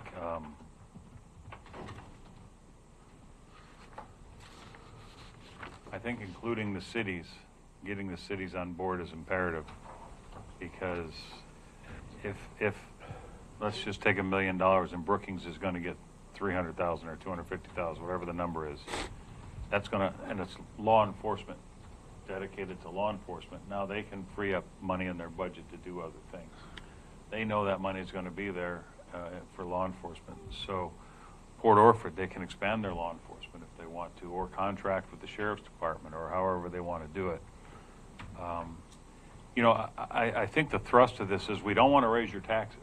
We don't want to raise property taxes. We don't even want to go there. So how can we pay for law enforcement? Because do you want law enforcement? We have to pay for it. So how do we do that? And this is a good way. I disagree with Rich on the number. I think the 3%, get it now and be done with it, and don't ever ask for any more, because I think once you do it once, there's a lot of people are just going to say, oh, in 2 years they're going to come for more, or they're going to want more. If you just tell people right up front, this is dedicated, other than the fees, 100% to law enforcement. This doesn't go to the county, blah, blah, blah. And this is to pay for law enforcement. And I will finish with this and take it for what it's worth. A stumbling block was put in front of this a few weeks ago with a vote for pay raises. And this is just my opinion as a board member. I believe that is going to be a huge stumbling block. And I would ask this board to rescind the order. It's $1,500 or $1,800 a year per elected. That's a very little price to give up, to not take $2 million out of the road fund in the next year and the next year and the next year if this fails. I believe if this board stepped forward and says, you know what, we thought about the decision we made, and we'd like to move forward with this consumption tax, and let's rescind the order for the raise for the elected officials, other than the sheriff, because he has to have a raise, and then Mr. Barnes for the treasurer's seat. That's his call. I think he's already said he didn't want it anyway. That says a lot to the public, that we realize how important this is, and we're going to give up the raises that we gave a couple of weeks ago. We'll rescind that order because we're moving forward with a better plan for Curry County and the cities as well. Well, I'm for foregoing all raises, freezing the captain's pay, or asking him to take a small decline. I'm getting beat up on it's the law. You know, I've got to have a raise. So that, you know, that concerns me. Nobody's fighting for me to have a raise, and I'm fine with that. I said very consistently, we can't afford raises right now, but if it's going to be fair to all 7 elected officials, we made it optional. You know, I can explain that to the folks. We give everybody in this program a 3%. All of our employees, and we're probably going to have to do more. I wouldn't be opposed to rescinding, but you know, there's going to have to be some work behind the scenes with our 2 top officials in the sheriff's department. You can't do that because the sheriff's captain is a union. He's in the union. You can't. He can volunteer it. You know, it's. I mean, they're both getting. I'll stop. You interrupted, but I'll stop. That's all right. Okay. Well, what's most important here? What's most important is, as we've all stated, none of us want to eat the road fund. So how to stop eating the road fund? Get something like this put through and show the people of this county that you want to see this happen and earn their trust back. So I think I have a direction to proceed, Mr. Chair. I think you do. And I will get a report back on the 9th. I still would like to have some support for the concept of a task force, community members that can take a look at this, that are talented, experienced, have that background, could make some recommendations on, you know, I can do everything by email with DeYoung now, unless I was to go to a city council meeting in Grants Pass. I don't think that's going to be necessary, but I would like to have it as close to identical as possible. And so if I have that consensus with the board, you know, you just heard Commissioner Pash. Would you go forego the 8%? Mm-hmm. Okay, yes. That's news to me. So that's no small thing. Yes, because it looked like to the public, you and the sheriff were the only one getting a raise, and I think that created some. The raise for my office was because I'm the lowest paid full-time treasurer in the state, but I'm willing to forego that if this is what it takes to get this through. One thing I do want to bring up, though, on kind of on the same thing, but on a side note. Several years ago, by executive order and then by ORS, we were allowed to use road funds for sheriff patrol. The TLT that we collect now, we have 7% TLT. That's something that we collected way more than we anticipated when we originally put this in. But if we were to take the TLT of 7%, raise it to 10%, that would give us $750,000, give or take a little bit extra coming in TLT. Would the three of you write to contact David Brock Smith, Dallas Hurd, the people up in Salem, and say, hey, you did it for us. We're one of 7 counties that's allowed to use road fund to pay for sheriff's patrol. Would you also allow us to use part of our TLT collection for the same purpose? I don't want to take, Summer, don't be mad at me. I'm not trying to take money out of your pocket. Yeah, but I just, if we could do something like that, it's not, that way it's not all on we're not going to get this all at once. We can, but if we can get small little pieces too, every little bit helps, every dime helps. So, Dave, can you explain how that worked? Did they take it to the governor, or I don't know how. I don't remember how. House and Senate vote. I was just a member of the public at the time. I don't remember the process. So that's how our TLT came to fruition? Well, no, our TLT came to fruition through a vote of the people. Oh, okay. But the law came to. Oh, the law, right? Okay, yeah, okay, yeah, I got. We can't change the amount without a vote of the people, I don't think. No, you have to have a vote. Okay, however that would be, but TLT doesn't affect people who live here. And then if you want to change to make it that you could use that for the sheriff's department, that would have to be done through the state legislature. Okay, that's right. Right, it's a 2-step process. But the thing first is to see if the state legislature would be on board with doing it for us. If we explain to them our perpetual gap and looking to fill the hole, and this is one of the ways we can do it. Like I said, they did it to allow the sheriff's department. It started out being that the road fund could loan money to the sheriff, and then it became that the sheriff has equal rights to the road fund as the road department does. So, if we could do something like that to get, like I said, I don't want to take money out of economic development, but I also think that we could exploit it a little bit more for our own purposes if we can get the legislature to agree with us. Well, you really weren't, though, because you were saying we'll raise it 3%, and then that 3% would go to the sheriff. So, I mean, you're not, it's really not changing anything at economic development. Exactly. Like I said, I don't want to take any money away from economic development. So that's what I'm talking about, is raising it by 3%. But that's a vote of the people. And that would be, and that, that doesn't affect Curry County residents.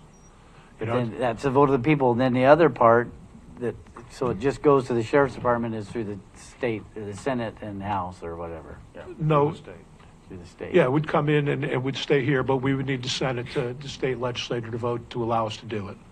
What happened last time, I believe it was an executive order by Kate Brown, and then the legislature came in behind that and created the ORS. But I think the first time it happened by executive order. Yeah, so we could ask for that again. Yeah, we could ask the governor for help again, and she might give it to us by executive order and cut that whole process. And maybe in November we've got the Republican governor and Republican congressman, and that can happen easier. Yeah. Who knows? Or we have the equal opportunity angerer, and who knows what happens. Well, I think she would be better. Anyway. So that's, just keep that in mind too. We don't have to tie everything into the consumption tax. There is another little way that we can work around and see if we can bring in some money. Even if it's $750 a year, it's $750 a year. Yeah. And I just think, get what we can. So, we need it desperately. Thank you. All right, gentlemen. We got a plan. Thank you, board. Always good to have a plan. So the next thing on the agenda is the Port of Gold Beach ask of $75,000,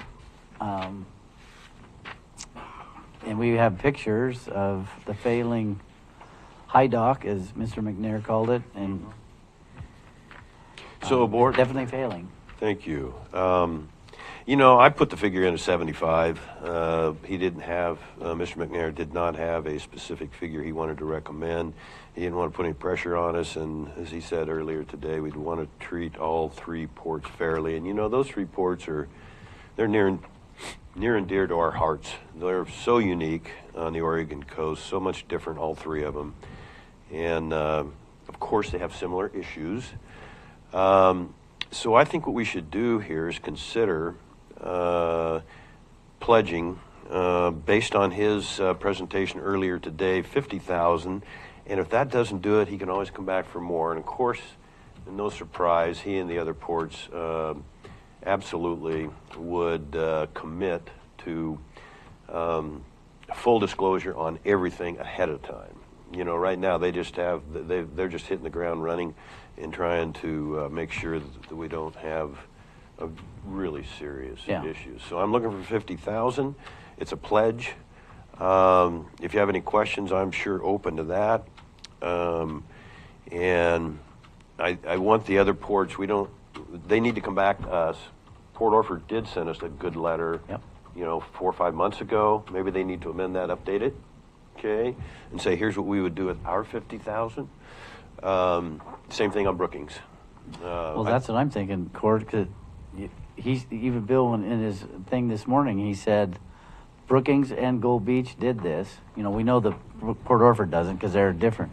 So I'm thinking if Gold Beaches is going, we're probably next, right? Or I mean, if they did these approximately the same time in 1960. Yeah, that's for the whole Oregon coast. Yeah, so Brookings is either behind or in front, and it's going to happen. So you saw the information that the Roadmaster Christensen just looking at the culverts and their condition. Yeah. All the above, and then what they've been through with the tsunami, the sinkhole, the Checo Fire drainage. I mean, they've been hit very hard. You know, in 2018, they had 10 times the amount of aggregate come down. Remember you were saying about 6 months ago how the Checo is warmer? It's because the shade is gone. Yeah. It affected 80% of the Brookings watershed. And all we can do is hope and pray that that vegetation comes back first, shades the landscape, and better for the fish, better for the water, all the above. Well, there's actually driftwood on the beach like it used to be. I mean, it's not as much, but you remember? I mean, growing up, there was always driftwood, and it went away, and now it's back because all that stuff came off it came down the river and out and ended up on the beaches. Yeah.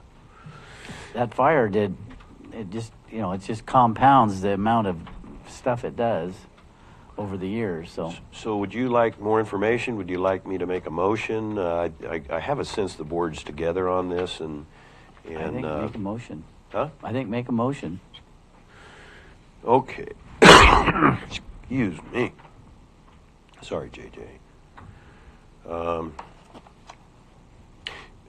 To the board, I make a motion that through the American Rescue Plan funding, county totals, that we appropriate for now up to $50,000 to the Port of Gold Beach for their high dock scheduled emergency repairs. Do I hear a second? I'll second that. Any discussion? Question? Hearing none. All in favor say yes. Yes. I say yes. Opposed say no. Motion carries 3-0. So what else do we have now? It's okay. I'm sorry. I'll give you. No, it's all right. More Good time. for you to second things. Okay, yeah. You want to jump right into? Do you want to take a break, or do you want to jump right into? Jump right in. Commissioner updates. Commissioner Boyces first. I don't know if you know, but I was voted in as the chair of the Oregon Coastal Zone Management Association. I think the timing is very good. Represents 7 counties, especially now with all the work that we've been doing on the offshore wind potential energy, renewable marine, the program there. Earlier today, you heard Treasurer Barnes recommend that we should be getting $10,000 payment in lieu of taxes. $10 million. Excuse me, what did I say? 10,000. Oh my gosh, yeah, 10 million. And I wrote something a week ago that's a draft, and I won't read it all, but I had one of the Brookings Port commissioners say, Commissioner Boyce, what we're doing is we're telling them what we will not accept. Let's tell them what we want. And I think that's a wise approach. And so please forgive, I did not spend a lot of time in this, but there's some things that are critical to Curry County in the interest of potential good things happening and things we'd absolutely have to be on guard for. So when it comes to 10 million, I'm going to count them this time. 9 bullet points.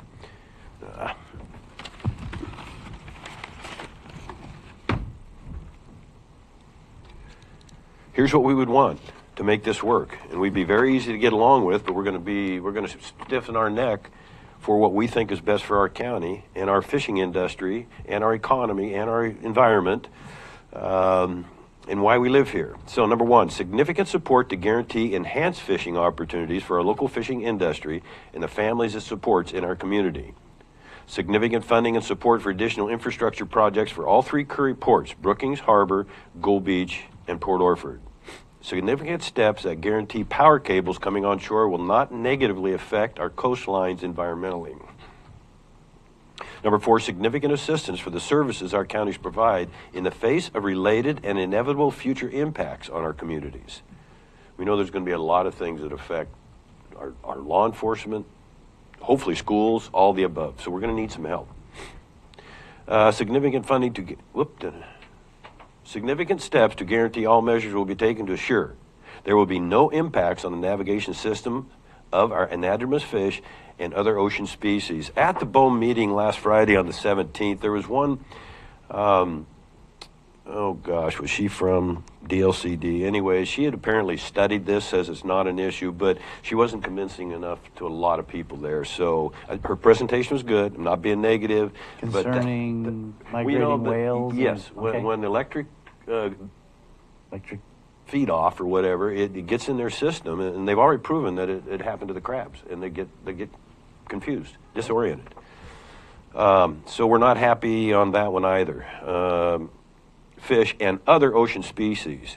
Significant funding to guarantee no investment or cost will be passed on to our local Coos or Curry County electric ratepayers. In other words, developers have to cover us on this. We're not going to sneak it in to say, well, you know, it's just going to go up 10% this year. And there's a lot of people that anticipate that and aren't going to accept it. And we won't either. It should actually be the other way, right? I mean, if they're going to make this electricity, the rate should go down. I mean, in my thinking. We should push for that. Yeah. We absolutely should have that expectation. Significant training opportunities and local investments to guarantee that our Curry and County local workforce has first priority for any related construction and subsequent maintenance contracts, as well as jobs on future projects. The reason that's a big one is because apparently on the East Coast, the local contractors have developed really good businesses on doing the maintenance on these. And so it's not just, minimum wage jobs. You try and vet out the information that you get from the eastern part of the United States and Europe and make sure that it's reliable. I'm just reporting that's, we would want that for our companies. And you hear that a lot of our companies wouldn't be set up to do that. Well, they could evolve to where they would be able to bid on those contracts. Significant steps to guarantee that Curry County and Coos County citizens will have first priority of electricity produced. And finally, significant requirements to guarantee that all towers will be a minimum of 25 miles off Curry coastline. So on the best possible day, if you walked out the end of the jetty, you can see Mount Humbug, right? So you're going to see these towers. Even though they're a long ways away, it's, that is a factor. It wouldn't upset me, but it would potentially upset, or some people would be in opposition to that for our ocean. That's everything so special about the Pacific Ocean. Real quick here, 2 years ago we passed a resolution in the matter of supporting research. That's That's the key word, research, in developing offshore wind renewable energy. That doesn't mean we're all for offshore wind power. But I think we would be a little bit derelict if we didn't say, we realize that nuclear's gone, hydropower's gone, pretty much, coal's gone, and I'm not a big onshore solar and an onshore windmill. It takes up a lot of room, and it takes fossil fuels to manage them. So I put in your pack, I don't think I did, excuse me. A letter here from the Board of Commissioners from Coos County, and it's a very well-written letter. I'm proud of them. They've got their stuff together up there, John Sweet, Melissa Cribbins, and Bob Main. So I'll make sure you guys get a copy of this. And then yesterday, Oregon Coastal Zone Management, I called a special meeting, and our board adopted the Oregon Coastal Caucus position, and you've seen that letter. It's 4 pages, and it says why they have some issues and concerns. They're not opposed to offshore wind, but it's legitimate. This is incredibly well written. I haven't actually got a chance to talk to David Brock Smith, but excuse me. But I'm pretty sure he wrote this, and it's very well done. Anyway, we adopted the support of this letter with one caveat here, and I'll give you that. Dear Director Boren, he's the head of the Bureau of Ocean Energy Management. The Oregon Coastal Zone Management Association unites local governments, elected and appointed officials on the Oregon coast through OCZMA. Local government officials advocate with a collective voice on coastal policy, exchange ideas, and build new leadership skills, pursue transformational and cost-effective solutions, enrich the public's understanding of local government, and exercise exemplary leadership in public service. On behalf of OCZMA's Executive Board, we support the letter sent by the Oregon Coastal Caucus dated May 27th, 2022 in regard to offshore wind development. And if anybody on the public is interested in this, we'll make sure you get a copy of any of our letters. The main thing is, and Commissioner, I think it was Maine, said, basically we just want to slow this thing down a little bit. We're not trying to be negative or in serious opposition, but we want to slow this thing down so we don't misstep somehow. While we recognize potential benefits of offshore wind development, we are deeply concerned about the impacts to our local coastal economy, the marine environment, and to the entire state of Oregon. Please consider, to the greatest extent possible, the concerns coming from our fishing community, double underline that, and all of those who are stakeholders in one of the best managed, most sustainable fisheries and one of the most ecologically abundant and diverse ocean ecosystems in the entire world. We stand ready to weigh in and work constructively on this matter. However, it should not come to the coast.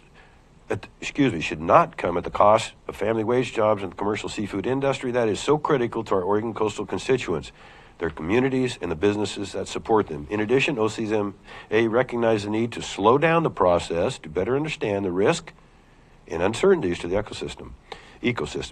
Economics and coastal communities before any call areas are put out to bid, and they're already working on that, so that's got some people on their heels not very happy. Before any call areas are put out to bid, and enable the coastal communities to garner any questions that need to be addressed. Any questions regarding this letter, they say contact me, and all the contact information. So I hope that didn't take too long, but that's where we are. I'm not saying no to this effort, but right now the questions have not been answered. The 3 years I've been working on this have not been answered to my satisfaction, and people smarter than me. So my question is it from what I've heard and understood, it doesn't matter if we say no. Kind of. That's why we're blowing our neck a little bit, and that's a fair point. It has to do with the Biden administration, and Department of Energy. Yes, this quest to have green energy at all cost, and all electric cars, which I think most of us support. But there has to be a reasonable transition, right? And so years and years. That's you can't take all your energy away and then say we're going to do electric cars. You can't do away with small nuclear and coal and all these things. The generation. And then live in the dark ages. Yeah, because here we probably could, because it's going to create a peak for us. It's a nighttime peak. But as many of us know, last night we had in Brookings had our air conditioning going all night because it was hot. And that's the way it's going to be in California. Yep. So they don't need another peak of electric vehicle charging. It just doesn't sound like we have. They want to handcuff us and it just doesn't. So that's public comments, or? No, I'm not done. Okay. We're getting close, though, right? Okay. Let's see where we are. I got an email yesterday from Greg Spears. I took this picture. I was so proud of this.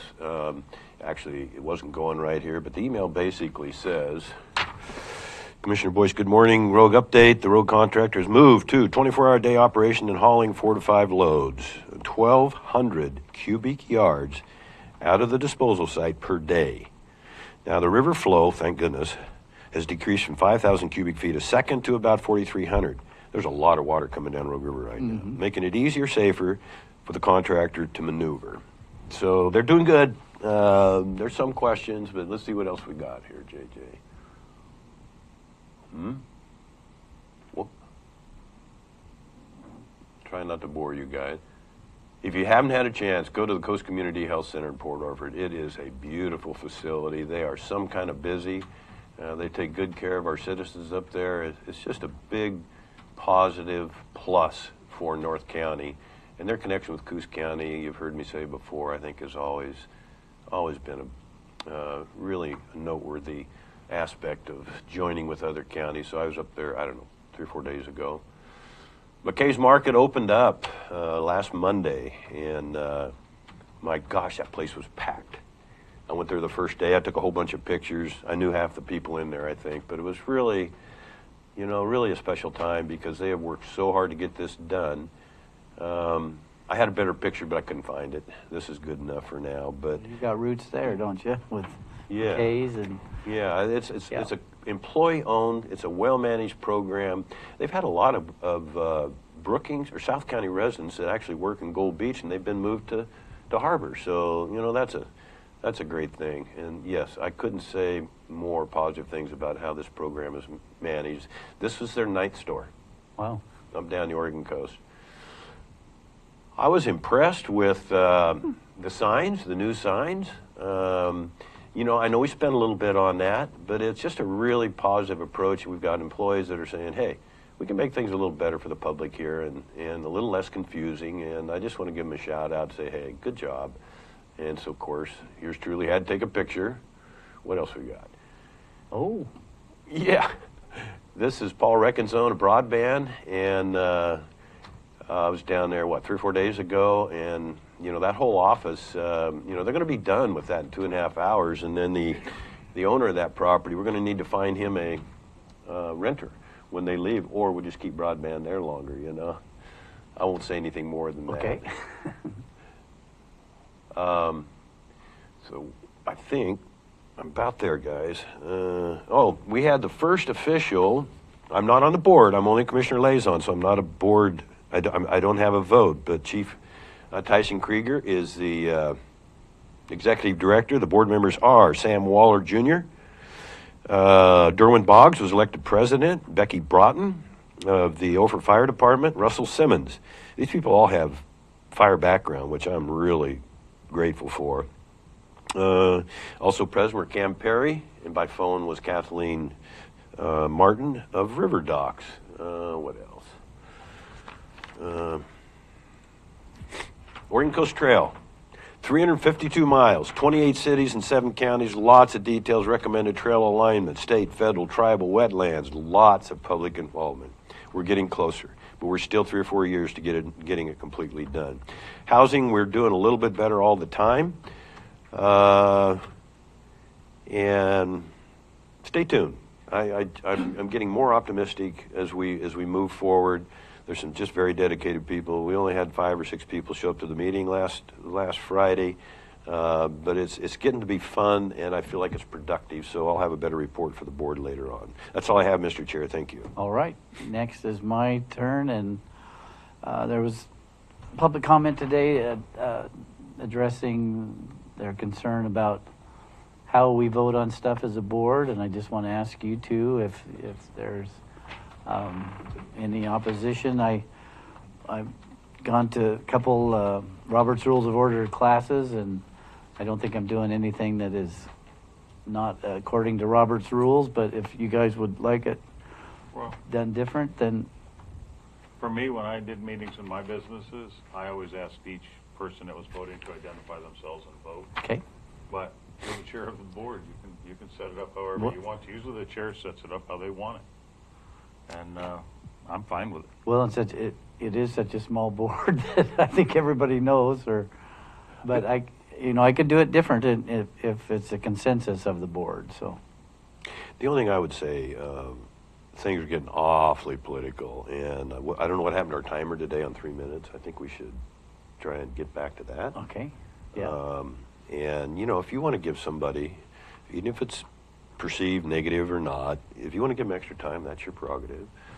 But yeah, it's getting very political, and I don't think we should let even the pastor. I love that guy, but I don't know how appropriate that was to go on for 4 or 5 minutes.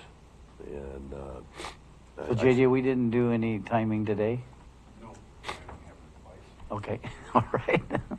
And that's not a complaint. No. I just want to kind of head off some concerns there that might be an issue. So we can definitely get that device and make sure that, because we did have a little extra amount of public comment, which is perfectly fine. But I didn't think we were timing because it was, but so we can move forward with that. That's all I have. Commissioner Pash. Had a fire district meeting last night. The Wedderburn Fire District that I'm voted into, we voted to be in favor of looking into, because we had to have a formal vote. Each fire district in Central County is going to be voting on this at their next board meeting. We did vote in favor to look at forming one district for Central County and how that would happen and what it would take. And we all realized that it's a slim chance to happen, but we believe that it would bear better service to the public. It would also provide service for Agnes and a lot of the unincorporated, not unincorporated, but there are some other areas that have no fire coverage, and it would really help their insurance. Mm-hmm. So I'm sure they'd rather pay a little bit in property taxes and get their insurance cut in half, because some of those properties have spent a lot of money in homeowners insurance because there is no fire district. They live outside of fire districts. So anyway, so we did vote unanimously to move forward with consolidating to one Central County Fire District and begin the conversation of that happening. And I was voted as the representative for our board. So if there's any questions or anything for this Wedderburn Fire District board, it'll go, just give me a call and let me know. Okay. For the board's knowledge, I would never support offshore winds of any kind. I know that seems rather closed door, but I'm a victim. I have friends that are victims of overhead power lines that ran over homes in a city, in a major city in this country. And the rare forms of cancer that popped up over the 10, 15, 20 years later that those power lines were put in. So until this is alive in somebody else's community for several decades, I would never, ever vote for this. Not to mention the amount of, what it would take to get the power on shore and the possible ecological damage to our ocean, fishing, crabbing, whales, all of that stuff. And again, there may be none. I'm not saying there is. All I'm saying is I would never vote for it in its infancy. And I'll fight to the marching on Washington steps to stop it here in Curry County. And that's all I have. All right. Mr. Chair? Yep. Hey, on the wildland urban interface, Commissioner Pash mentioned insurance.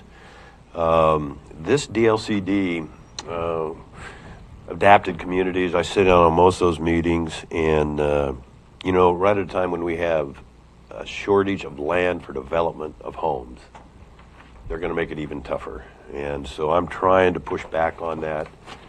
A guy by the name of Dave Honeycutt has been a lobbyist in Salem for a long time. I got to know him well. The times I served as a legislative assistant, just a top-notch guy. And basically, it's going to move the people back in, and where they can get insurance. But the state government is going to use their ability to live outside in more of the rural areas, and it's an issue, especially with the shortage of housing we have. So keep a focus on that, and it is a concern we have. Hey, this is more on the consumption tax. Okay. One copy for each of you. I have one. Okay. We're going to go on executive session now? We are going to break now and go into executive session. Thank you for joining us. We'll be back in a little bit to adjourn the meeting. For ORS 1926602H. Thank you for that.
Why do counties matter?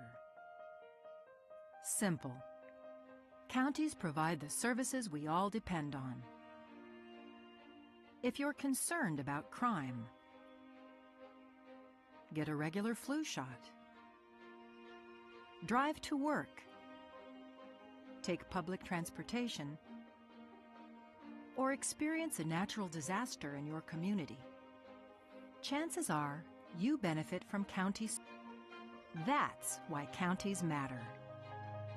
With America's system of federalism, counties are a key level of government, serving the people directly. So, do you vote? Had a recent hospital stay? Know someone in a nursing home? More reasons why counties matter. There are 3,069 counties across the country, with populations big and small. Most of us live and work in one. Even the nation's capital is considered a county. These county governments ensure that the food you eat in restaurants is safe. They care for the mentally ill, run court systems, build local economies, and operate 911 emergency systems. They manage parks and recreation facilities. And the list goes on. Thing is, counties serve the American people in so many ways, keeping our communities healthy, vibrant, safe, and fiscally sound. That's why counties matter.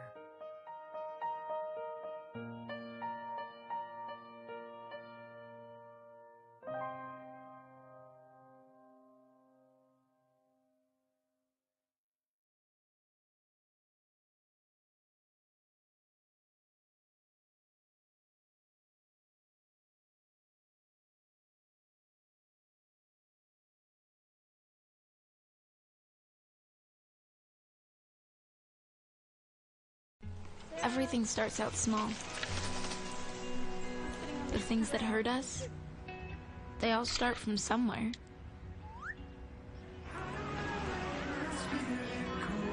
The words we say, the things we do, they can grow into something else. What was small and innocent can become big and sometimes scary. All it takes is one comment, one picture, one video for something to catch fire. But a big problem doesn't need a big response. Not at first. Even if we don't know what to say, the eye emoji can be that first step we take. Let's all pledge to take that first small step together and change the world in a big way. I'm a witness, and so are you.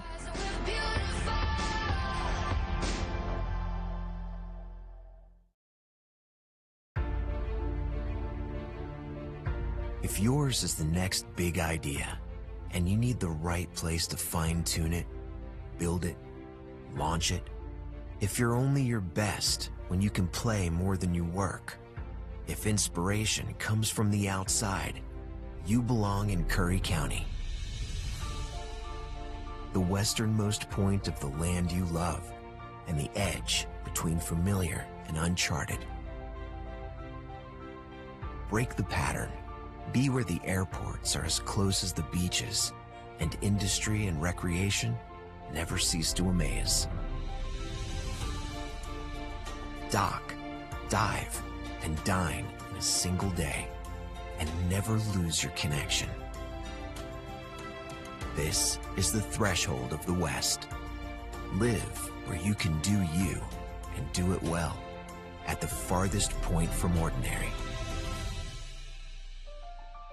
Curry County, living on the edge.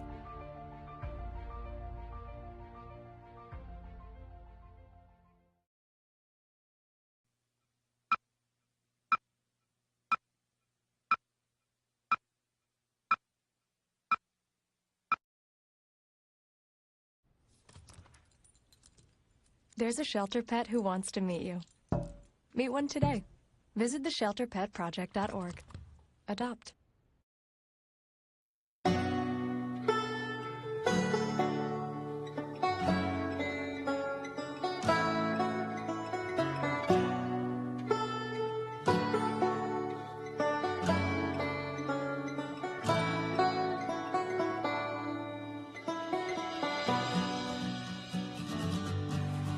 One of the things I really appreciate about our entire region is that we embrace who we are, and I think that's what unifies us. Once the timber and fishing industries collapsed, it took us a long time to get back on our feet. People didn't quite grasp the idea that once these jobs left, they weren't going to get other family wage jobs, and it crippled us. Things were getting really dire.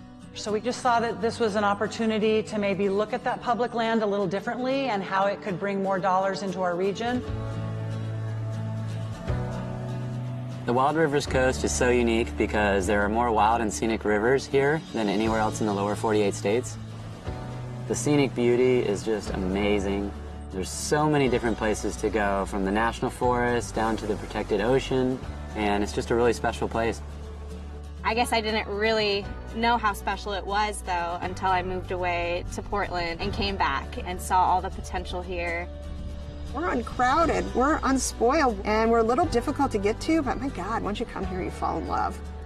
We just thought if we could pull people to come into this Wild Rivers Coast and stay longer and explore a little farther into our backcountry, there was a lot of opportunities for them to experience. I think our whole future is at stake here. This area is ready to go. We just need to give it a little kick in the butt. I'm gonna be honest, when the Rural Tourism Studio came here, I was skeptical because I didn't see far enough ahead that we actually could collaborate regionally, and I'm pleasantly surprised. It's been amazing. The Rural Tourism Studios was the first time we were able to come together as a region to talk about the future of our economy. If we can have a strong tourism economy in this area, it's going to benefit the whole community. We have to rely on ourselves, and I think through this program, it's sort of opened our eyes to what we could do when we work together. Community leaders really focused on 3 areas: outdoor recreation, food and agricultural tourism, and really building community relationships. In our area, a lot of the food that's grown all gets shipped away. And so now we're realizing that we can capture some of that local food that's grown here. The Eat Fresh and Local Action Team has hosted a series of networking events bringing together the area growers with the area vendors so that we could have more local food available to the visitors to our area. And now we're seeing more local food in our grocery stores, in our restaurants, and we have a new local food co-op. We created a farm trail from Bandon to Port Orford. We did 9 U-Pick farms, and it just gained traction, and people loved it. Langlois is less than 500 people. It's very small. So we have to bring in tourists. And being on the farm trail, even though it's just beginning, has really helped do that. We really want to make it a destination for anybody. My mom and I began Dragonfly Farm just 3 years ago. When I found out that I could grow a seed and turn that into food, it was like, oh my gosh, why wouldn't you do this? I just quit my day job and I just signed the paper to be an official co-owner of the farm. This is what I want to do for the rest of my life and grow with the community. Out of the Outdoor Recreation Action Team, we came up with a series of maps that show where the best places to go recreate are. We know where we're going to send people now, and we got a great map that shows all the best places to go see. For us to get a mapping project done to this extent is pretty impressive. We're patting ourselves on the back. I don't know if anybody else is, but we're doing it. From that, we decided that there was some places that needed help, so we came up with a mountain bike plan, and we also worked on designating a state scenic bikeway. The Outdoor Recreation Action Team was also looking at how we can make scuba diving better in this area.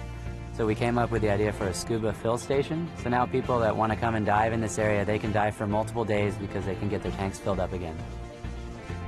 When I started the Rural Tourism Studio, my business, South Coast Tours, was really small. And now we've grown to about 5 or 6 guides, and we're doing tours all over from Brookings all the way up to Coos Bay.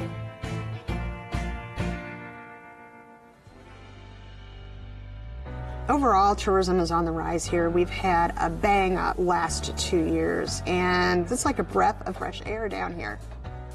My hope for the area is that we still keep that sense of place. Loving a place to death is a big concern that I have, and it's a balance. We're going to promote tourism, but we want to do it in a sustainable way. One of the biggest reasons that this area has been so successful since the tourism studio is the people that are involved. We have a lot of great, motivated, smart people who understand the need to promote tourism in the right way, and it's really all about the people. When you live in a rural community like we do, from Bandon down to Brookings, and you're strapped for cash, relationships are crucial. As a community, I think you need to come together and find out what your mission and goals are collectively. Then you can work into smaller groups, knowing that you have the backing of the whole community behind you. As long as everybody's just super excited about it and passionate about what they're doing and they can work together, then anything's possible. Own what you have and don't try to be something that you're not. It's going to be hard. It's going to take a long time. So roll up your sleeves and just dig in with an open mind.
How many letters?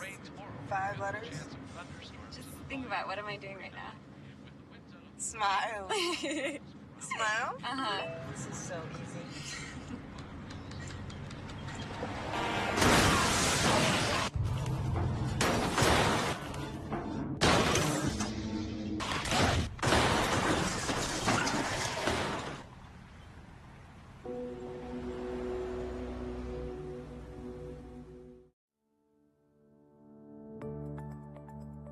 Wildfire, as everyone knows, has emerged as one of the big major issues affecting Oregon and, for that matter, all western states.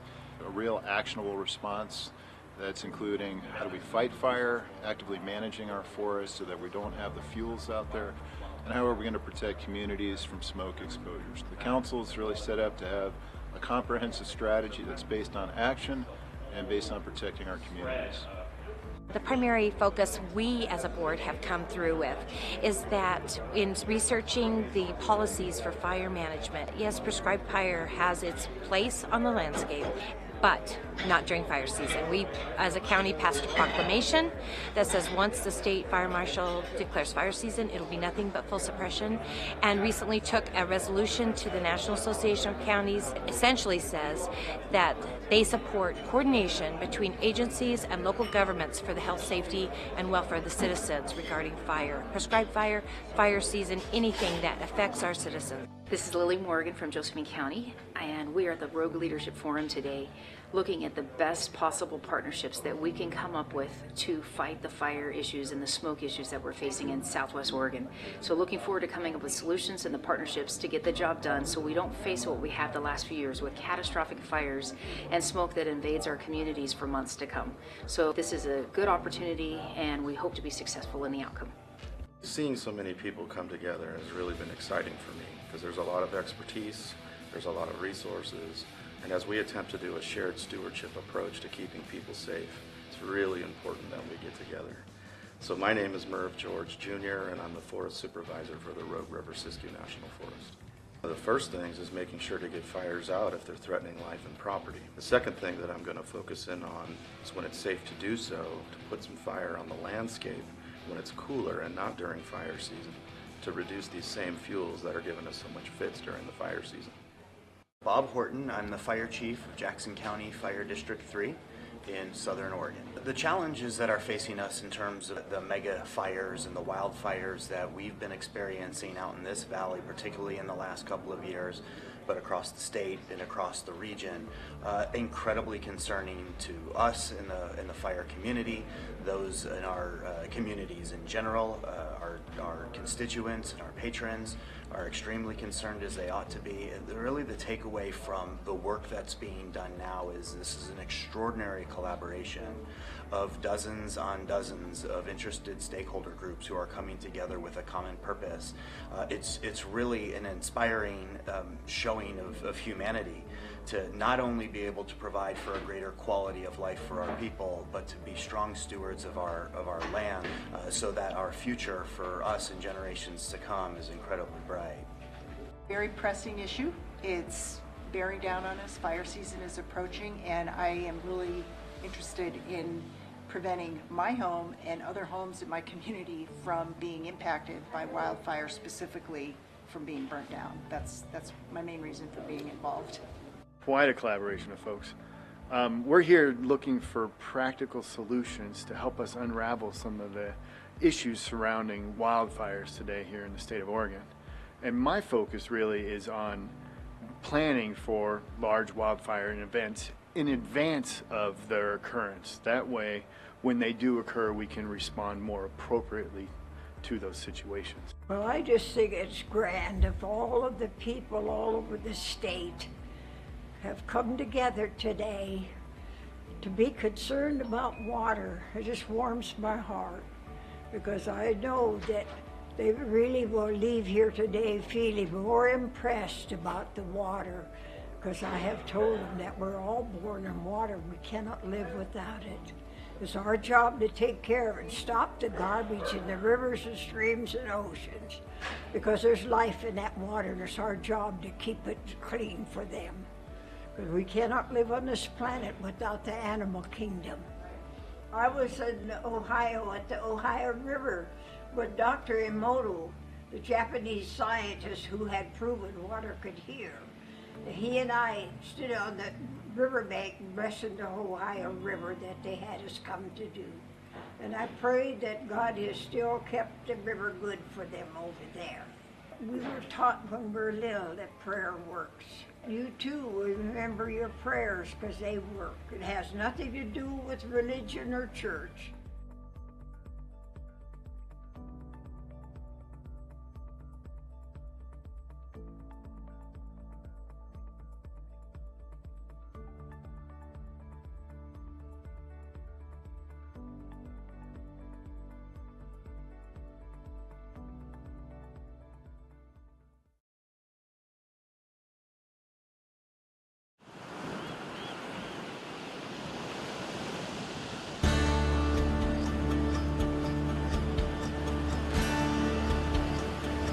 What draws you to the Oregon coast? Is it the green and blue surf on a brilliant sunny day, or angry boiling waves during a raging winter storm?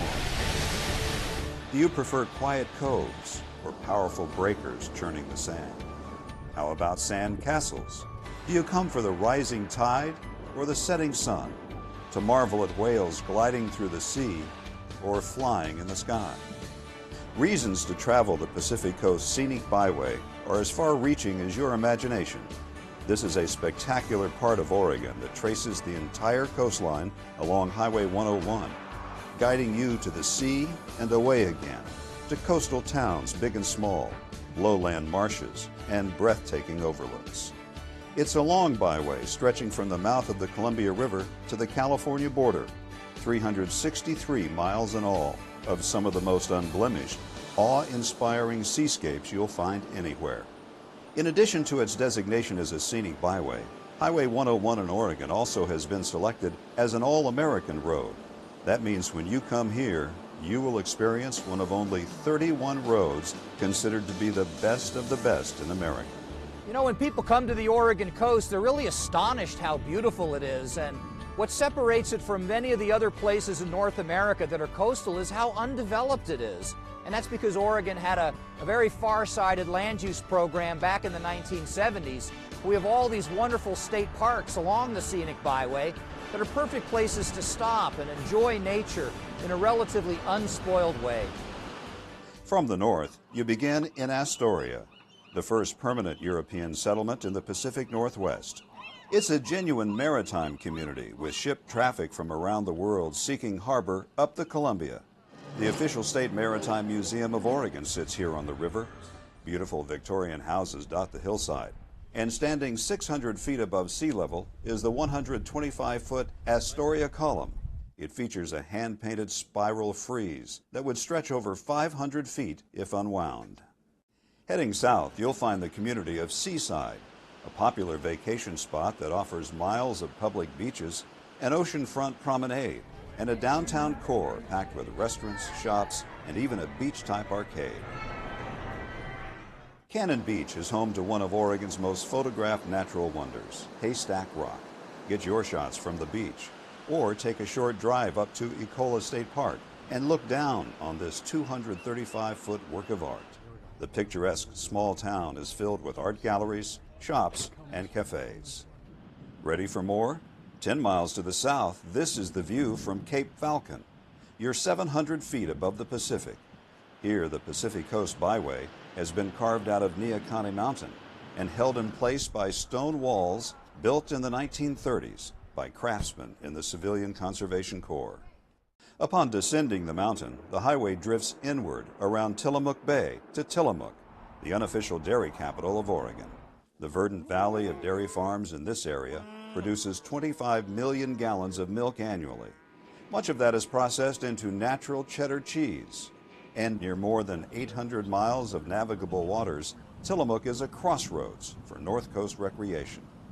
From here, you owe it to yourself to veer off Highway 101 to explore the Three Capes Scenic Loop. This drive places you right at the beach, beginning with Cape Mears, home to the shortest lighthouse in Oregon. 9 lighthouses stand sentinel along Oregon's coastline. They're monuments to our maritime heritage, towering links to the past, and as much a part of the rugged Oregon coastal landscape as any offshore monolith. The Cape Mears Lighthouse was first illuminated in 1890. Oregon's oldest lighthouse is at Cape Blanco, the westernmost point in the state. It was commissioned in 1870 to aid shipping generated by gold mining and the lumber industry. The 93-foot high Yaquina Head Lighthouse is the tallest in Oregon. Today, its automated light continues to aid navigation at the entrance to Yaquina Bay. Many of the lighthouses are open to the public. Most happen to be excellent places to view nesting seabirds and offshore sea life. Tide pools, those rocky areas between high and low tides, support unique and diverse plants and animals. Vast amounts of colorful, otherworldly creatures wait to be discovered. But walk cautiously. These organisms are tough enough to withstand the pounding surf, but are utterly vulnerable to human activity. Wildlife and sea life abound on the coast. There are 6 national wildlife refuges along the Oregon coast. The Pacific Coast Scenic Byway bisects these refuges or goes alongside them. It provides you the opportunity to see a wide variety of abundant wildlife, including seabirds, seals and sea lions, deer and elk, and many other wildlife. Cape Kiwanda lies at the southern end of the Three Capes Scenic Loop, near the town of Pacific City. Here you'll find a second Haystack Rock on the byway. Hike up the dune to marvel at stunning views of sandstone formations as they turn yellow, gold, or even red in the changing sunlight. If your timing is right, you'll spot 1 or 2 of the dory fleet sprint onto the beach after a day of fishing. How's this for a dinner setting? Restaurants along the Pacific Coast Scenic Byway accommodate just about any taste. Many serve an ocean view with every meal. Up and down the coast, you'll find seafood, of course, but don't limit yourself just because you're by the water. The Central Coast begins around Lincoln City, which is one of the larger communities on the byway. It has a reputation for being windy and was recognized by Kite Lines magazine as the best place to fly a kite in North America. It was incorporated from several small towns and as a result offers a sandy beach that is 7.5 miles long. A number of small state parks lie nestled along the ocean between Lincoln City and Newport. Stop, get out of your car, and take in the commanding views that are there, right next to your all-American road. Depot Bay boasts the world's smallest navigable harbor, 6 square acres in all. A seawall runs the length of the downtown, so everywhere you go, you're rewarded with a dramatic view of the Pacific. It's considered Oregon's whale-watching capital, with thousands making their way past Oregon each fall and spring. Fishing and whale-watching excursions regularly set sail from this little harbor. Leaving Depot Bay, you'll soon find yourself at Cape Foulweather, a basalt outcropping that looms 500 feet above the water. It was here, in 1778, British Captain James Cook first sighted the mainland of North America on the Pacific coast. A fierce storm that almost put an end to his expedition earned this rugged stretch of coastline its name. Coastal weather can change by the hour. You will find a lot of wet days, but rain can become blue sky with white clouds in an afternoon. Mist kissing the headlands burns away, or storms can last for days. Some people come for those storms. Whether you find sunbursts of happiness or cloud cover like a quilt, there's always a reason to come back. Like Lincoln City, Newport is one of the larger towns on the byway. The historic Bayfront on the north side of Yaquina Bay hosts one of Oregon's largest commercial fishing fleets. It has a busy, genuine working waterfront feel, with fish plants and boats coming and going from as far away as Alaska. On the south side of the bay is the Oregon Coast Aquarium. Share waters beneath the ocean with sharks and rays. And don't miss the sea otters at mealtime. Now, all 4 of our otters were rescued otters. They were found out in the wild. For the next 50 miles, your trip along Highway 101 hugs the coast. Many more state parks offer opportunities to stop and take in outstanding vistas, crashing waves, and offshore rock formations. 2 small towns of note are Waldport and Yachats. Waldport sits on Alsea Bay, where fishing, clamming, and crabbing are popular. The 40-mile stretch south of Waldport marks steep headlands, jagged volcanic outcrops, and jaw-dropping scenery, the rugged edge of the Oregon coast.